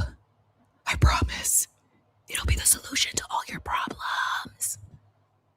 Yes. Wake that light up. Wake that light up and see how different your life is going to feel when you start feeling better. Then you get on the internet at 10 in the morning in the red lipstick and you're like, you know, chatting away with your girls and maybe the one or two gentlemen that are here. Hi, much respect to you as well. Okay. Well, that's my rant for that, because, you know, I can go on several tangents. I do love to speak. I do love the energy that comes with like just having good conversation and debate with people. We've lost the art of debate, and it's become something that's like, you don't believe this, then screw you, and this, that, and the third. And it's like, whoa, calm down. Like, we're all people. Like, we just may not be informed, you know, and sometimes like we don't have the same experiences, even though we're more similar than we're different. It's still hard because how you might take something might be different than how I take it, right? So yeah, maybe it might come off insensitive that I may not think something is a big deal, but to someone else, it is a big deal. I don't want to undermine that, but it's hard for me to put myself in a level to see that when like I haven't experienced that. So I can have compassion and be like a listening ear. But in terms of like, you don't know what it feels like, you're right. I don't. I'm sorry. I don't know how it feels like. So the expectation shouldn't be that like, I have to get it. And sometimes it's okay to let people marinate. Remember, a marinated chicken breast that's for 10 minutes versus 24 hours is going to be totally different. Barely flavored or flavorful. Just gives it time to marinate, for things to slowly come out and allow for people to come to their own conclusions. That's okay. Yes, Miss Patricia. Oh, yes. I'm so grateful for all of you. Yes, Sue. And that's the thing. It's like bullying became debate, and that's not like cornering people into submission. And it's like, excuse me? Who are you bullying? No, baby, I might move to the side. That's when I won. Yes. Yes. Okay. Sometimes moving to the side is the win.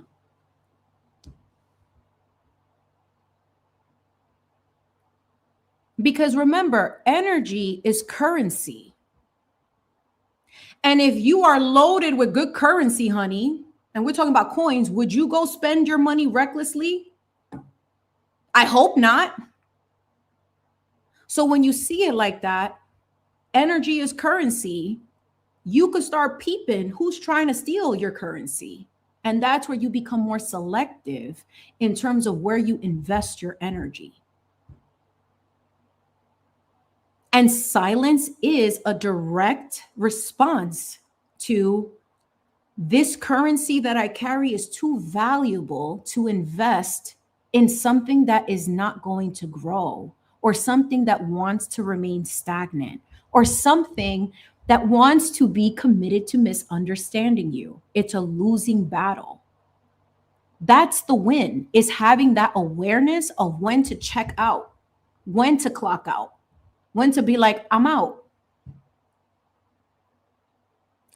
Where is so-and-so? Out. It's that. It's understanding your value in that respect. It's having self-respect. And a lot of us, because like, whether people do it because it's like they don't have anything else going on in their life or whatever the case may be, a lot of y'all are projecting your childhood traumas onto the audience to absorb and call it content.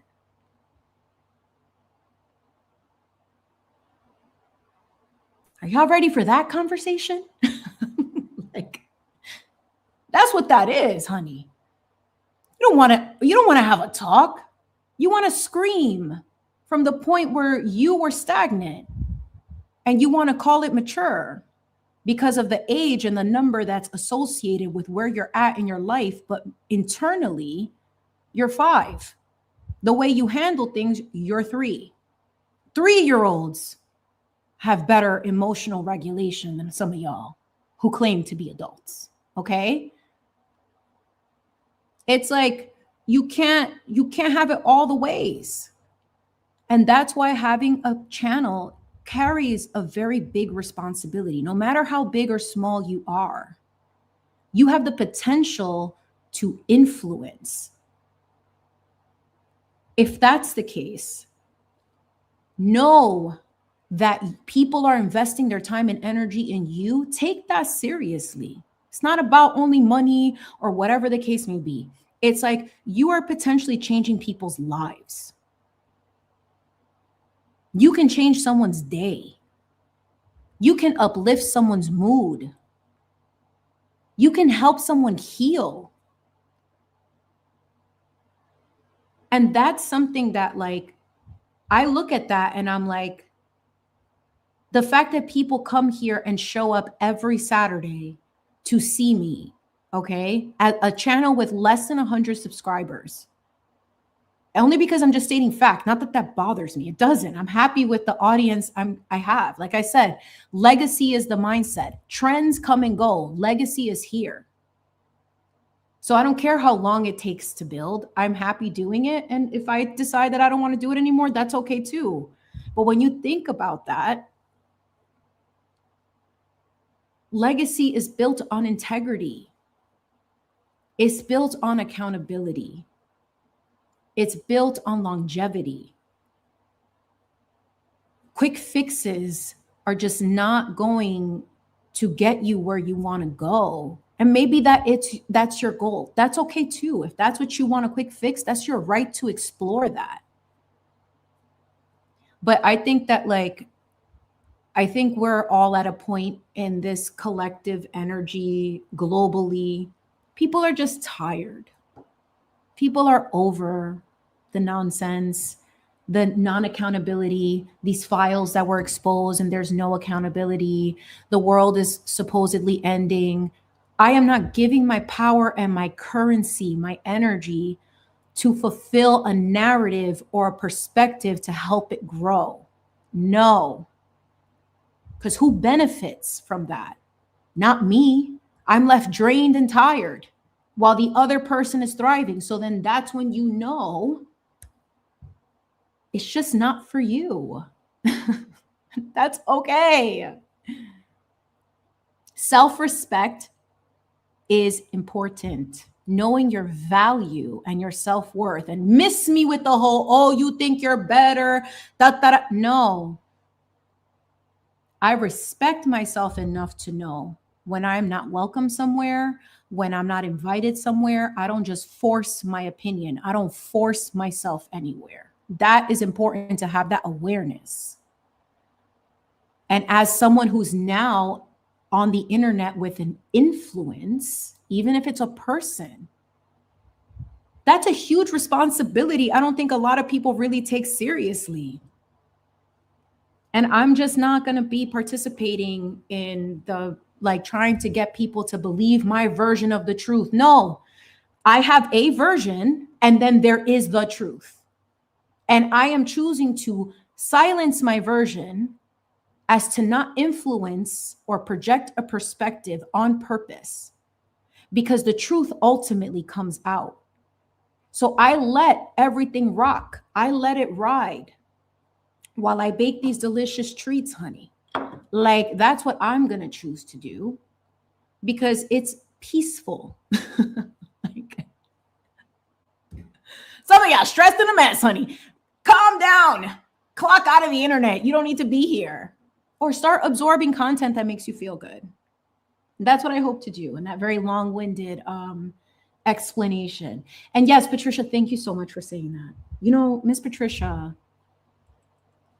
you need a channel. I'm telling you, obviously, you don't need anything, but I'm saying your voice is so valuable in the messages that you say that it's I appreciate that. Oh, and hi, Freeze. Welcome.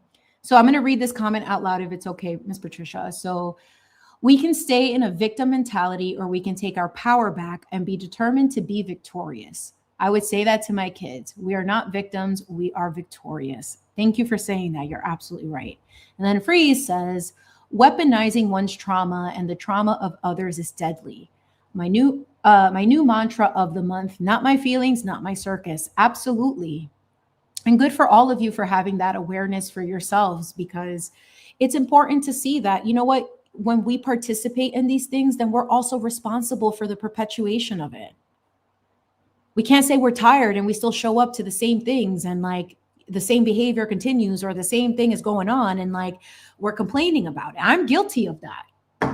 Because sometimes, you're damn, but I want to know what happens in the end, right? You want the story. You want to know what it is. We're all nosy to some degree, right? But then at what point and at what cost? And that's what I've been reflecting on a lot. It's I don't want to ever play God in someone's life. That's why I keep some of my opinions to myself. I know I was a lot more vocal before, but what it's proving to me is that my opinion and how I think can be agreed upon, but nothing changes. So at that point, it's I'm screaming into a void of maybe a few people who might get it, but is it making a difference? Possibly, but also possibly not. because we've been talking about a lot of things for a very long time, and it seems like it's just getting worse. So that's why I'm like, all right, redirection is 100% protection. And that's where it's important to have that understanding that God is literally telling me, shut up and get out of the way. Go over there, Chimi. Go start baking some cakes. Go start doing that. Go start putting some good vibes out there. That's your job right now, is to do that. And I listened, and it's working out pretty great for me. I'm not going to lie.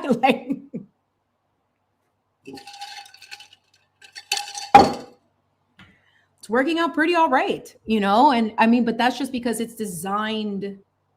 That was my design. That was what I was called to do. And I listened. And I just implore all of you to please, if this resonates with you, observation is key in a lot of stuff. And we have more control over the decisions we make, over the content we absorb, over the things that we see. Ultimately, what you're seeing is just a glimpse. We're not living in the shoes of a lot of people. We don't know what people are struggling with. And even though people choose to do things without considering how someone else might feel, it doesn't mean that you got to meet that energy by doing the same thing in return. You don't have to do that. You really don't. Like, you actually could just take it on the chin and move on, because sometimes losing smaller battles is necessary to win the war. And in the art of war, you don't just kamikaze on everything. You know what I'm saying? Like, you just don't do that. You just don't blow everything up at a moment's notice without thinking strategically what the impact is going to be. And that's the thing that's missing here, is there isn't enough reflection of like, how is this going to impact others? How is this going to impact me in the long term? How is this going to play out if I participate in that, or if I give my 2 cents? We don't think about that. And that includes people in the chat, like that. You may not be a screen name with a picture, but you're still a person, maybe a bot. I don't know. You play a role in that too. And you also will get consequences. Trust and believe that. Okay. Like, that's a real thing. People think, oh, because you're just a screen name, that doesn't affect your life. Oh, it does. Yes, it does, and if I can say anything with redirection is protection, is to listen to God over any human. God has the answer for you, your divine source, your inner compass. Work on building that. More than anything, trust that more than anything. Your contract is going to look very different from mine. And I don't care what anyone thinks.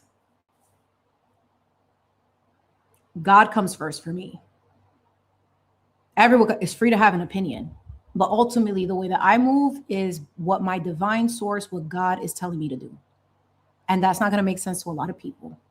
And we got a lot of people out here serving 2 masters, honey, but in the end, we all answer to one. See that Patreon?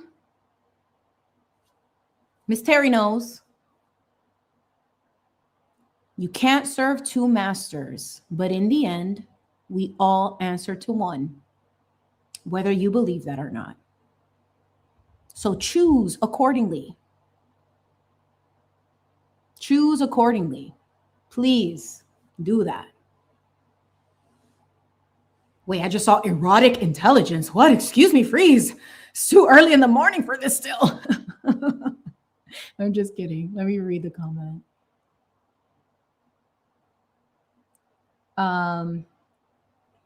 Observe lack and the knowledge. Okay. Yes. Oh, Patricia coming in again. The body does keep score. And that's something that a lot of people like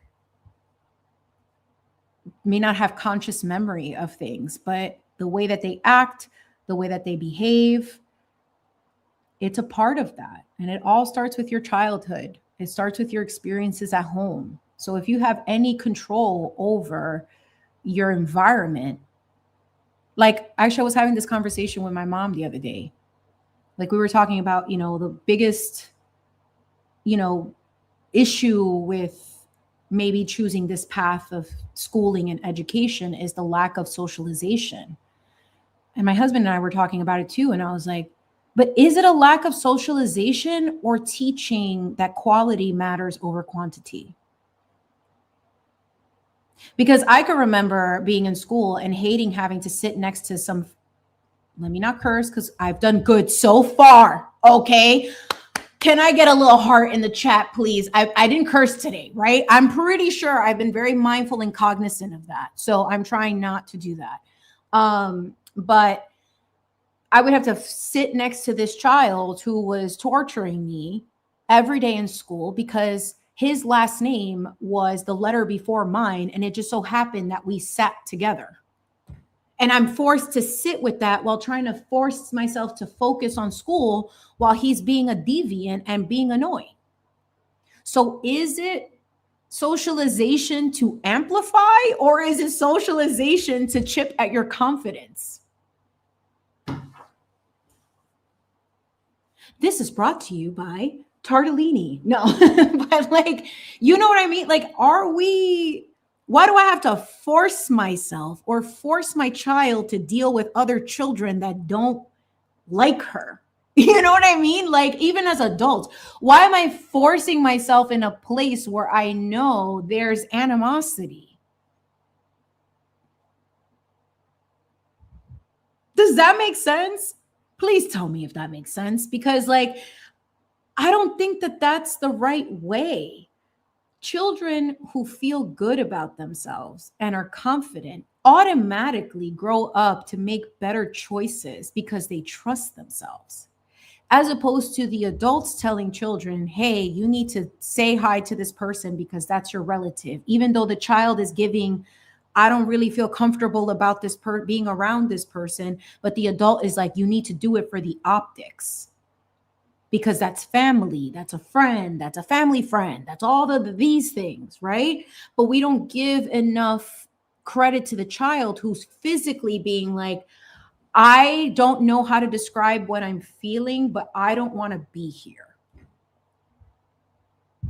But then we force it on them to appease the optics versus teaching the child that, yes, what you're feeling, I may not understand it because I don't see it.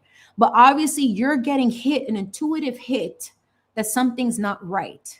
So I trust you. And even though it's going to look bad, who cares?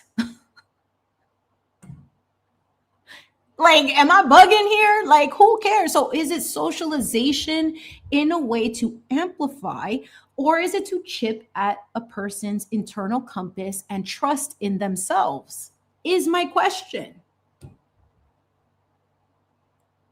I need another bite of this. Excuse me while I do that and read your comments. Still crispy. I don't know.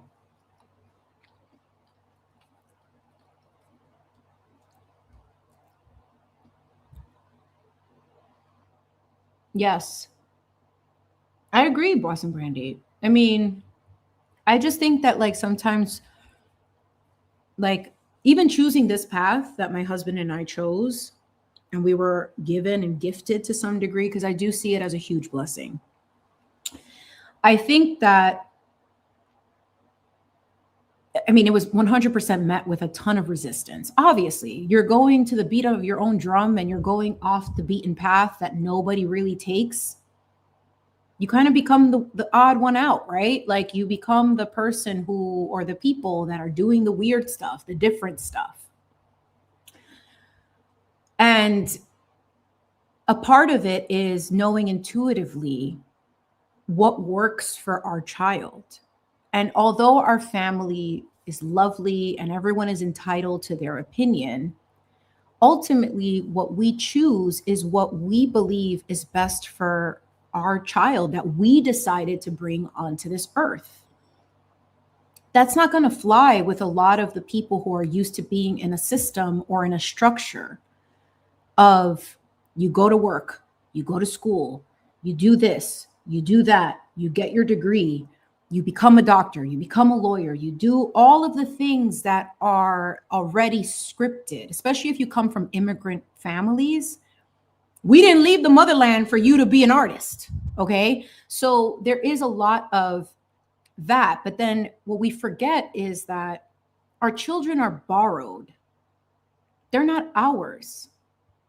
And I want to preface that also, and just to clarify it, is that God allows us to take this soul and guide it.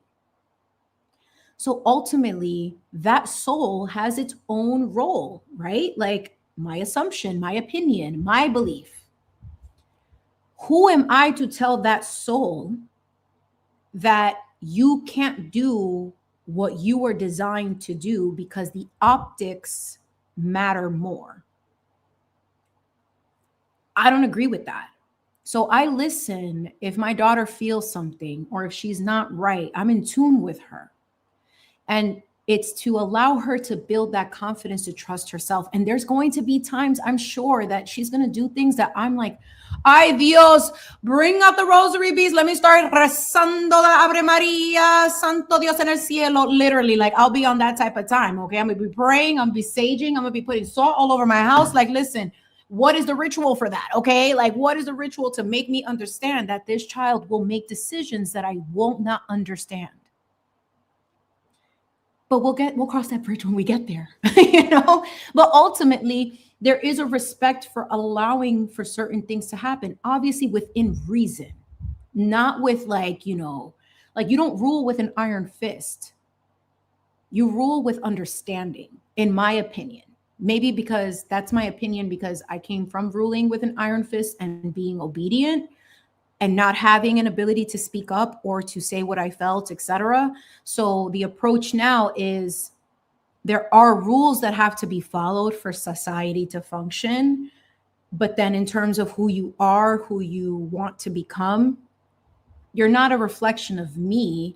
You are a reflection of who you are here to be.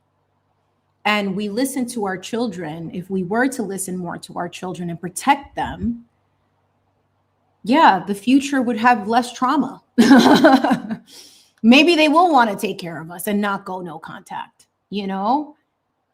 Maybe they will want to like be here and, you know, want to still maintain the respect of like, these are your parents, and not feel forced to do it. They want to do it. They love you to do it. Like that's love. It's not force. And I always say this too. In the effort to not play God in people's life is because God gives us free will. We have choices that we can make. You don't think God is up there being like, ay Dios, otra vez, mira, this person decided to go left when I told them to go right. Even the ancestors are like, listen, I don't know what is happening, why. So if God gives us free will and free choice, all of you are allowed to have that as well. So why would I go on the internet to influence what you're choosing to do? You got to discover what that is. Same with my child one day when she becomes an adult. And even now, like, you know, there's some decisions that I'm like, girl, like, you know that it could be easier to clean up if you do one thing at a time. But that's me projecting how I do things. She's got to figure out what works for her. So I allow it. Sometimes to my own detriment, because I'm like, oh my God, it drives me crazy. But then why am I allowing how she wants to play or clean up or not clean up? Ultimately, she does it when she's done, which is what you want, right? But then the stressing out of not being able to control how somebody else does something is what the problem was for me. That I was like, you know what? That's your free will. You want to make a big old mess, and that's going to be a big old mess you're going to clean up, girl. That's what you want to do. I respect that.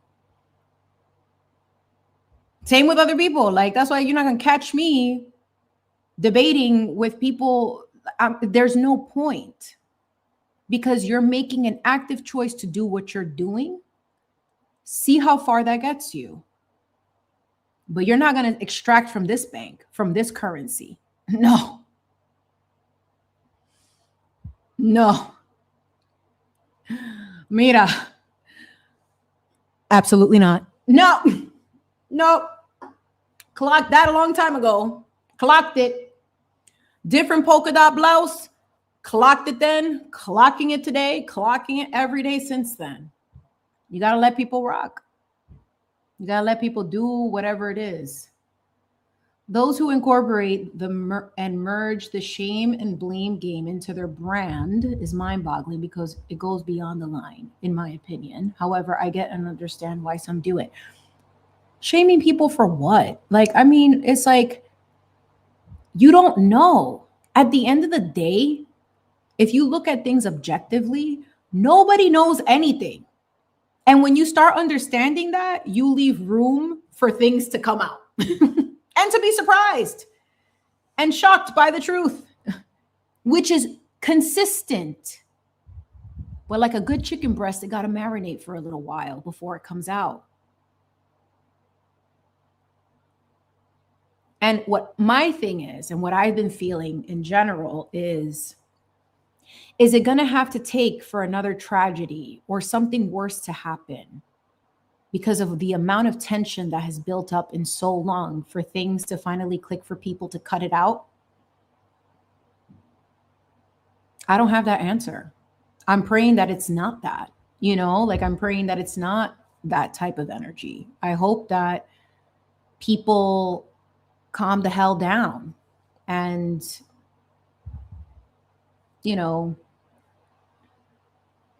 understand like what happened to, if you don't like it done to you, don't do it to somebody else. I mean, what happened to that? People forgot that, right? But people have this moral superiority of feeling justified of like, I need to expose this, or I need to do this, that, and the third, and this person is trash and blah, blah, blah. From your perspective. And now you're using that perspective to influence other perspectives of people who are afraid to think critically. What happens if you're wrong? Will you take accountability? The shock value is losing its shock. It's like the devil has so many tricks that you start to clock it every time you see it. I was like, oh, here he goes again. Oh, okay. Yup, I saw that last time. Yup, I get it now. Yup. I see it. Okay. Yup, next. Oh, the devil can never bless his people.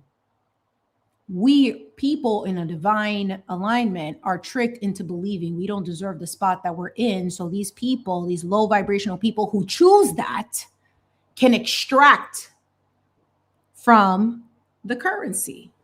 They want to pay Peter, or steal from Peter to pay Paul, and whatever the saying is.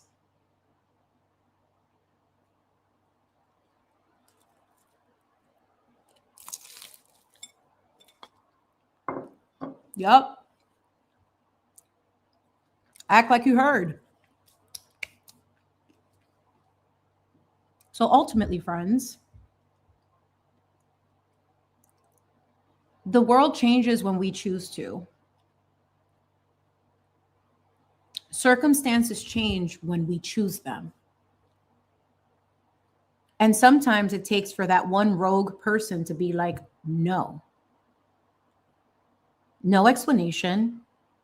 No thousands of videos over explaining.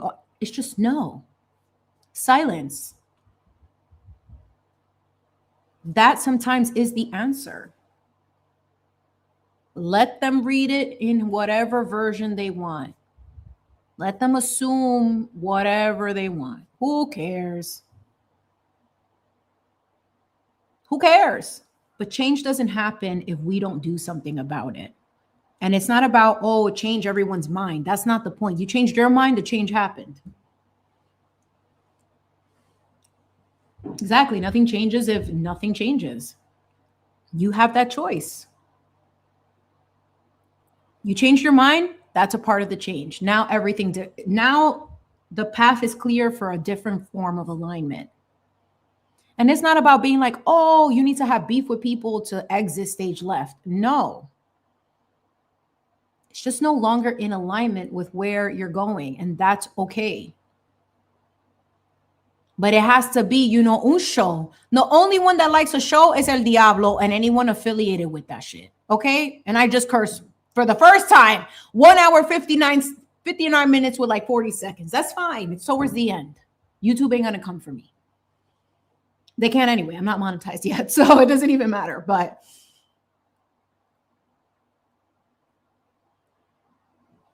does God promote this? I don't think so.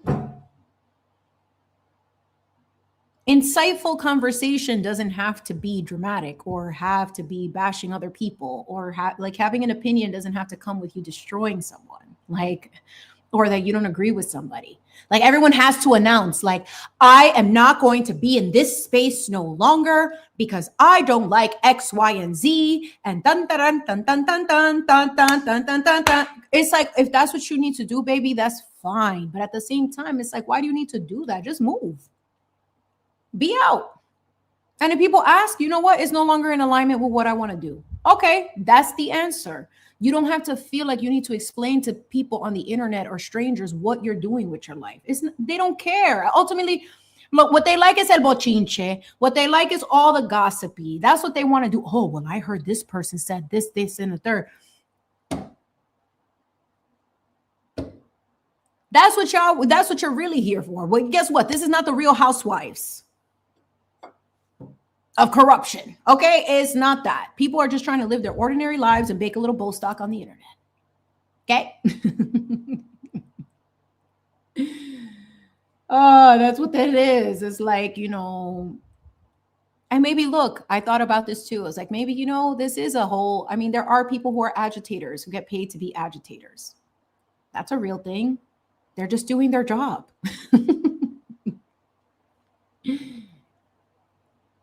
Hello, Jennifer Jones. Can I ask you a question? Are you a real person or a bot? Because I'm happy to answer that yes. The answer to your question is yes. I believe in Jesus Christ and God, Lord Almighty. And that's what we do here. So thank you for being here. But are you real is the question, Miss Jennifer Jones. And you can leave and listen.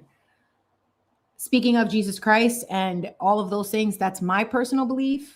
But anybody who believes in whatever, they have a right to do that. Because guess what? Jesus, just like God, wanted us to exercise our free will. That's a part of being human. And that's a part of what our soul is here to do.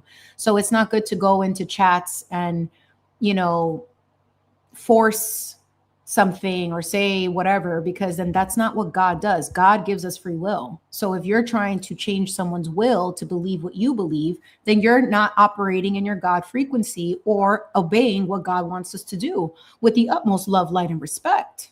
Okay. But yes, to answer your question, I have no problem claiming that. Yes, I believe in God and I believe in Jesus Christ. I believe that all of the prophets and religions had people who were embodying what God wanted humanity to be. And a lot of us missed the chapters. Okay. A lot of us missed the chapters. Yes, we did. A lot of us did, honey. A lot of people missed the chapters. Y'all out here professing to be into religion. And I'm like, Mira, what religion is that? Luciferianism? Diabloism? Because it's giving very much that, girl. Yes. It's giving 10s across the board. I believe in that type of shit. You know what I'm saying? And I cursed again at 2 hours and 3 minutes. That's fine. It's fine. It's towards the end. All right. It's okay. I've tried my best. All right. I tried. But I do think it's important to always address that, because I know that there's a lot of bots or people who come into chats and they try to enforce like, oh, will you, like, for example, like if I bust out my tarot deck, oh, it's witchcraft. Meanwhile, you forget that you're practicing witchcraft every single day if you're manipulating people into not liking somebody, and you call me a witch, honey? If you're not giving the truth with full context, that's witchcraft, baby. Just because you don't have your cauldron out doesn't mean you're not howling to the moon. Okay, that's witchcraft, baby. Yes. Yup. That's witchcraft. You influencing somebody else with a perception that isn't rooted in the truth is manipulation, aka that's witchcraft, baby. You talking stuff about other people without and trying to influence others to gang up on somebody and do whatever, that's witchcraft, baby. That's witchcraft. You're speaking. Hi, in order for you to practice anything, it has to come out of your boca, your mouth. You speaking negativity, that's witchcraft, baby. Yes, I agree with you, Miss Jennifer Jones. If you're a real person, you haven't answered my question, so I'm assuming you're a bot, but that's all right. You're free to be here. But don't go around influencing what other people say because or what they believe, because you know what? They have to fortify that connection with God first to come to that. Yes, Miss Nurse, listen. People are out here very confused that witchcraft is not just taking out a tarot deck, and that's not even witchcraft either. Speaking negativity onto someone, wishing negativity onto someone is witchcraft.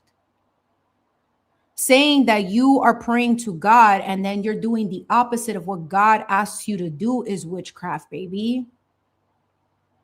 The opposite of robbing someone's free will. If you're robbing someone's free will by influencing their free will to do something against what they believe, that's witchcraft. So when they say the world operates with all of this witchcraft and all this stuff, that's exactly what it is. Manipulation is witchcraft. And if you're exercising it, baby, that's witchcraft. You're a witch, a warlock. If you're not speaking truth rooted in what God wants, that's witchcraft, baby.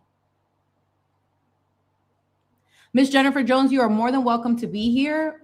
Jesus Christ is God. He is everything. I 1000% agree. But we got some people out here who are not operating with Jesus Christ in mind, trying to influence people too. But if Jesus didn't tell people to believe in what he was doing and told you, go within, the kingdom of heaven lies within, then no outside person should be telling you what your connection to God or Jesus or Buddha or Allah or whatever it is, because they're all personifications of what Christ is.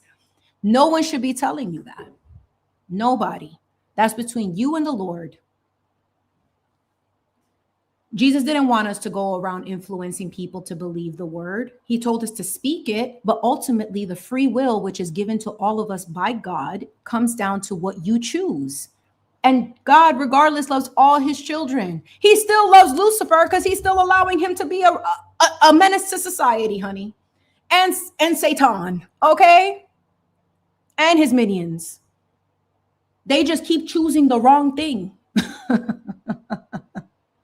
They keep choosing the wrong thing, you guys. Like, they keep choosing the negativity. They keep choosing the manipulation. They keep choosing the projection. They keep choosing to have, like, gather in numbers to come after one person. Tell me that I'm a big deal without telling me that I'm a big deal if y'all got to gather in numbers against one. Y'all working overtime. If anybody has to work overtime to influence someone to not like you, that's witchcraft, baby. That's witchcraft, baby. Yes, because the full moon is happening next week, honey. The moon is a part of what God has created, honey. And yes, Miss Terry, the legion is real. It's legions of them. So if we're fighting principalities, maybe my battle is to move to the side and watch your principality burn, honey, because it's coming. I don't have to wish it. It just is what the hell it is. It just is what it is. So be mindful how you move, what you do, what you say, how you influence, how you choose your platform to be able to speak to the people. If it's not giving you good vibes, if it's not uplifting your energy, then maybe that's not the place for you. That's okay. All of these things, including Satan and including Lucifer, are allowed to exist. It's time to believe it when we see it. Okay. And it's time to call it out for what it is. So my version of participating in all of this is just to say what it is very generally. If you have to manipulate, if you have to gather in numbers, if you have to expose people, you have to threaten people, you have to do any of these low vibrational things, that's witchcraft, period. 1,100 billion%. Lady Z might pull a tarot card, but she's reading energy, honey, and she ain't out here casting negativity on anybody. She's trying to help from the other side, be like, where is Nancy Guthrie? We still don't know months later. And people who demonize what she does when she's promoting help in another version of help, an investigative spiritual investigation, which we are spirit and it exists. Y'all want to demonize that and not demonize the people who are gathering in numbers to destroy people's livelihoods. That's real witchcraft, okay? That's real witchcraft. Clock it for the people who think that they're like so religious. You wear your cross upright. Honey, I see it upside down. Don't play with me. And I don't play about God, okay? I don't play about God. I don't play about Jesus. I don't play about any of that stuff because I know from the very little that I know, what I do know and I can confirm to the world is God is very real. God is very real. And some of y'all need to remember who really is in charge. And it ain't you. And this whole power trip could last temporarily. Enjoy it while it lasts. Because buckle up, buttercups. When it's time, don't say I didn't warn you. Don't say I didn't warn you. How does one determine if there are bots in chats? Actually, I don't know, Freeze. I really don't know how you determine that. I'll engage with anybody. Like, I am okay with that. And, you know, that's just what it is. Bye, Christy. Thank you so much for being here. Love to you as well. Thank you for being here. I don't know how the bots work. I mean, it seems to be like a whole organized system. At this point, it's like, it's the internet. Nobody knows. I mean, I know Boston Brandy is a real person because like I've seen her. I know Renee, Terry, and Christina are real people because I've talked to them on the phone. I could put a voice and a face to most people. And then for the rest of you, I don't know you personally. You see me as a human. Hi. But in terms of like what you look like, where you're from, your history, I don't know that. Right. So I guess in that sense, most people can be considered bots, and it's no disrespect, but it's because you don't have a human connection with that person. Because now AI is so developed and is getting so advanced. Yes, I do feel like a bot too. Sometimes I do feel like a bot. Sometimes I feel like a bot in a world full of like more malfunctioning bots. You know, like, I'm like, yeah, I really love to have them cortisol levels elevated. Them insulin levels are through the roof. Like, it's giving that, you know, it's giving that 100%. But who knows? Yes, Miss Renee is the AI queen. I'm like, you know what, girl, get it. Go ahead and do your thing. Like, use it for something. Anything other than Christ is Antichrist. I don't agree with that. I don't agree with that. Christ represented a certain human form of God, but then that's also denying that God lives within all of us. He represented what God wanted humanity, or his personification of what humans are supposed to do. He was the reminder of that when you tap into that energy and you tap into your core belief system, that's how you operate Christ consciousness. However, Christ consciousness was very specific in a location, in a time where we assume technology and all of these other things didn't exist. But then you have a version of Christ in Buddha. You have a version of Christ in Allah. Allegedly. I'm not saying that I know enough about the religions to say that, but since they are put on certain pedestals, certain prophets are put on certain pedestals as personifications of this God, love, frequency, consciousness, Christ just became what everyone just is saying is the the real deal Holyfield, right? However, that wasn't given to every part of the world. It was very exclusive in a certain space. What I have an issue with, I don't deny Christ. I think that Christ's teachings are 1000% accurate in terms of what we're able to know. Because again, we weren't there, we didn't live it, we don't know, right? We don't have the exact, I didn't meet Christ, although sometimes I'm like, listen, Jesus, I understand. People trying to crucify you for things that you did not do, honey. I understand. I get it. And people trying to turn people against you because you didn't come down on a golden chariot. I get that.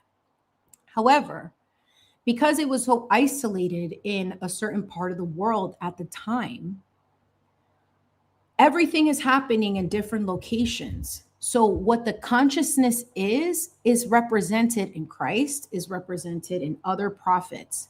My question to the collective is, where is Mary Magdalene? Because without a man, there wouldn't be no man without woman. And women have only been demonized and have only been tossed to the side. And Mary Magdalene represented and embodied the divine feminine. She understood Christ's teachings from an internal divine wisdom. It wasn't because she was like, trying to monetize and create religion. If anything, Christ was like, you are the church, but y'all going on Sunday to pray to a priest and confess your sins to another human instead of fortifying your church and connecting directly with God. What did Christ ask us to do? What did God ask us to do? Welcome to philosophy and the thinking grounds here at Chimi Speaks. The Chimi Creative Club is turning into the philosophy club of understanding, because we forget that things that aren't of Christ or aren't of God aren't necessarily the Antichrist. Okay. Antichrist is just the opposite. Sure. But there's people who are in between. I wouldn't call them the Antichrist. I don't call anyone Christ. Christ was Christ. I am Chimi. You are Patricia. You are Freeze. You are Jennifer. You are whoever you are. We're all fragments of a larger web of what God and that consciousness is. I think it's anti-God to participate in non-godly things that robs people of their free will. That I think is anti-God. Anti-Christ, yes. And you have to be weary where you go and worship, because who's running that? I grew up Catholic, and a lot of the Catholic issues that happened in the church is there was a lot of really dark stuff that was inappropriate towards children. But they professed, they went to school to wear a robe, to then now I have to confess my sins. And if they give me the blood and body of Christ, are we really out here acting like drinking the blood of Christ and eating the body of Christ is not a ritual? And y'all want to say that a tarot card has more power? Y'all buying into the script. It's a ritual. Why are we watching Jesus on the cross? To be reminded that he died for our sins? But yet that's not enough, because y'all still sinning. Saturday sermons, there's just so much on my brain when it comes to that. And I'm still trying to understand it. I don't think that I'll ever get to the bottom of it, because there's just so much information, but I also don't know everything. I'm just speculating, and I'm 100% just letting my thoughts run out loud and questioning. Because for so long, if a church is telling you, give me money so you can go to heaven, that right there, and you don't take that money with you, already shows me that the church is rigged. It's a scam. Jesus didn't want that. Jesus didn't even have money like that. My guy was out here literally converting water to wine, and y'all still didn't believe him. He was walking on water. Y'all still didn't believe him. So, I don't know. This stream certainly took a turn, but it's like that. And I love the stream of consciousness. And I think that's the hard part of what YouTube doesn't know what to do with me with the algorithm, is because I love so many different topics that like I'll go into different streams of consciousness to kind of like, I'll pick something up from the chat and I can go on a tangent. But I enjoy that. I do enjoy that. And yes, Jennifer Jones, love thy neighbor. However, if your neighbor is a deviant, rebuke in the name of Jesus. I don't love every neighbor. I can have compassion from afar. But if you're tapping into your deviancy, absolutely not. Stay very far away from me and mine. That's between you and the Lord. But don't bring it here. Don't bring it here. And look, and as for the second coming of Christ, I don't think it's going to be a person. I'm not buying into, the Antichrist is going to be a person. No, the Antichrist and Christ are coming back within us. You think God's going to send another body to be tortured? I don't think so. I don't believe that. I think that it's awakening in all of us. The Christ consciousness, love frequency, God frequency. That's what's awakening. It's elevating the collective consciousness to not be participating in all this crap and not buying into that. What you consume consumes you. Don't go and believe everything you read. Ask questions. Have conversations, open those doors so that people can feel comfortable waking up. Because guess what? You might be here right now and something that I'm saying might help you. And you can go take that and now you're helping someone else. That's the goal of Christ consciousness, is to awaken a thought process to do better as humanity. Jesus wanted us to get along with each other, to help each other grow. The only way these people, whoever commits to their darkest form gets eradicated is the more people wake up to the power they hold within, which is to say no to it. In my opinion, Yes, Patricia, she does. And I love that she does that. I mean, there's a place for everybody. You mean to tell me I'm going to demonize someone who was born with the gift of sight? In that manner, we all are relatively psychic. If we tap into that, it's called your intuition is helping you, Yeah, a lot of us grew up Catholic. A lot of us did. And you know what? And even that, I don't believe that we needed to have holy wars to convert people to Catholicism or anything like that. That's robbing people of their choice to explore what they want to be a part of.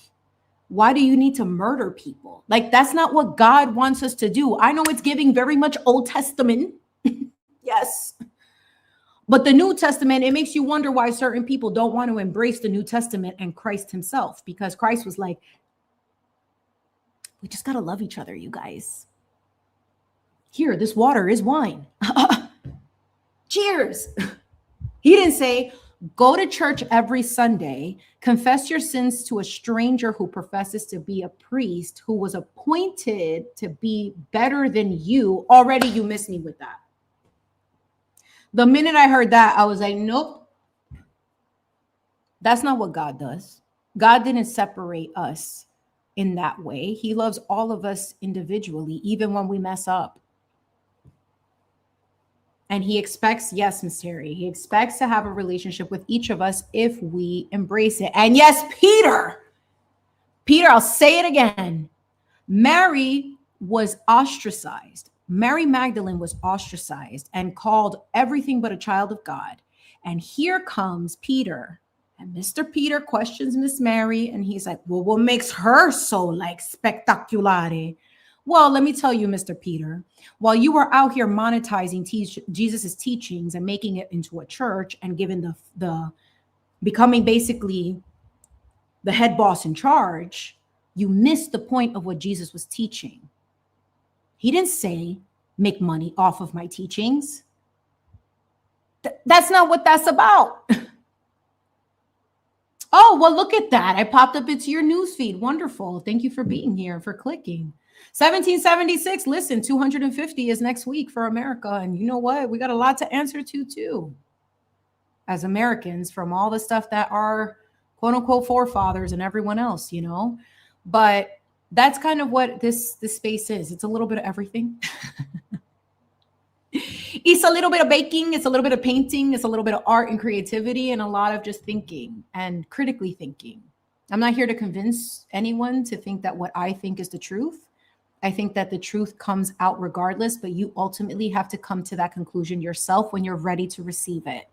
And, you know, Jesus and God and the teachings that Jesus showed us wasn't for it to be monetized, wasn't for it to be used as leverage to be superior than someone who doesn't believe in it. It's we love everyone equally. And since God loves all of us and gives us free will, we have to allow for people to use that free will. Whether they don't choose the choice that we choose, we have to respect it because God respects us when we choose the choices. And he keeps giving us chance after chance after chance after chance.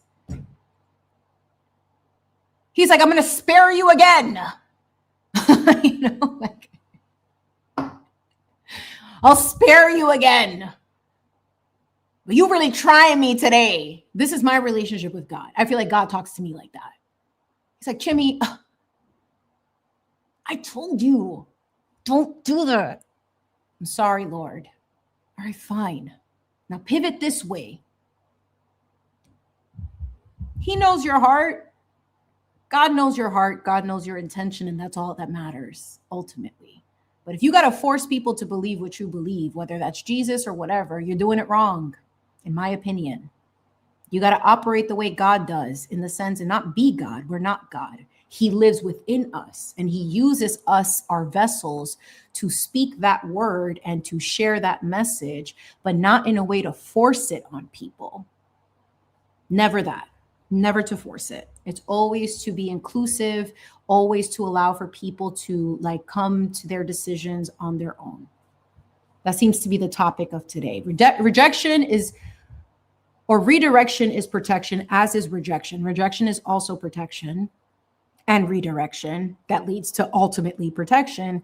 But think more like allowing people to exercise their free will and respect it, in my opinion. So with that said, I feel like we had a really good sermon. We had a beautiful baking session. If you want to rewind, Miss Jennifer Jones, you're more than welcome to check. I like to bake here. I come on every Saturday, except for next week, since it's the 4th of July holiday and, you know, it is what it is. But yeah, like I'm just very grateful to everyone who showed up today. Like what a stream. I know it was so all over the place, but you know, sometimes I think that like I prayed earlier on the stream to just allow this to be, the intent was for it to just whatever my vessel and God is telling me to talk about, I listen to that. I do not force myself to like think and plot. No, it's like whatever comes out of my heart and naturally is what I choose to address. Some of the topics will be repetitive. Some of them won't be.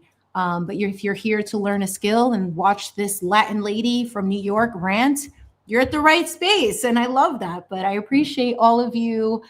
I really am just so grateful for this community and for what we're building here. And I hope that you enjoy the rest of your wonderful weekend. To all who celebrate the 4th of July, happy 4th, happy birthday, Marka. If you want to make a cute little treat, you can go to the last stream that I did where I made the viral dot cakes, the patriotic edition. That was really fun. And yeah, please do all the YouTube-y things. And thank you to all of my beautiful mods and to all of you beautiful people. I'm just so grateful to all of you. I'm going to enjoy the rest of my little Bostock. Again, you can rewind to see it from the beginning.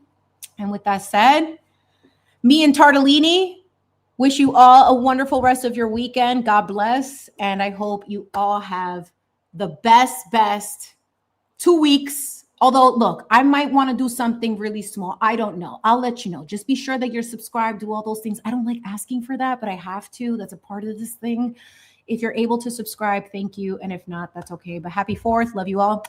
Long-winded goodbye as usual. So bye.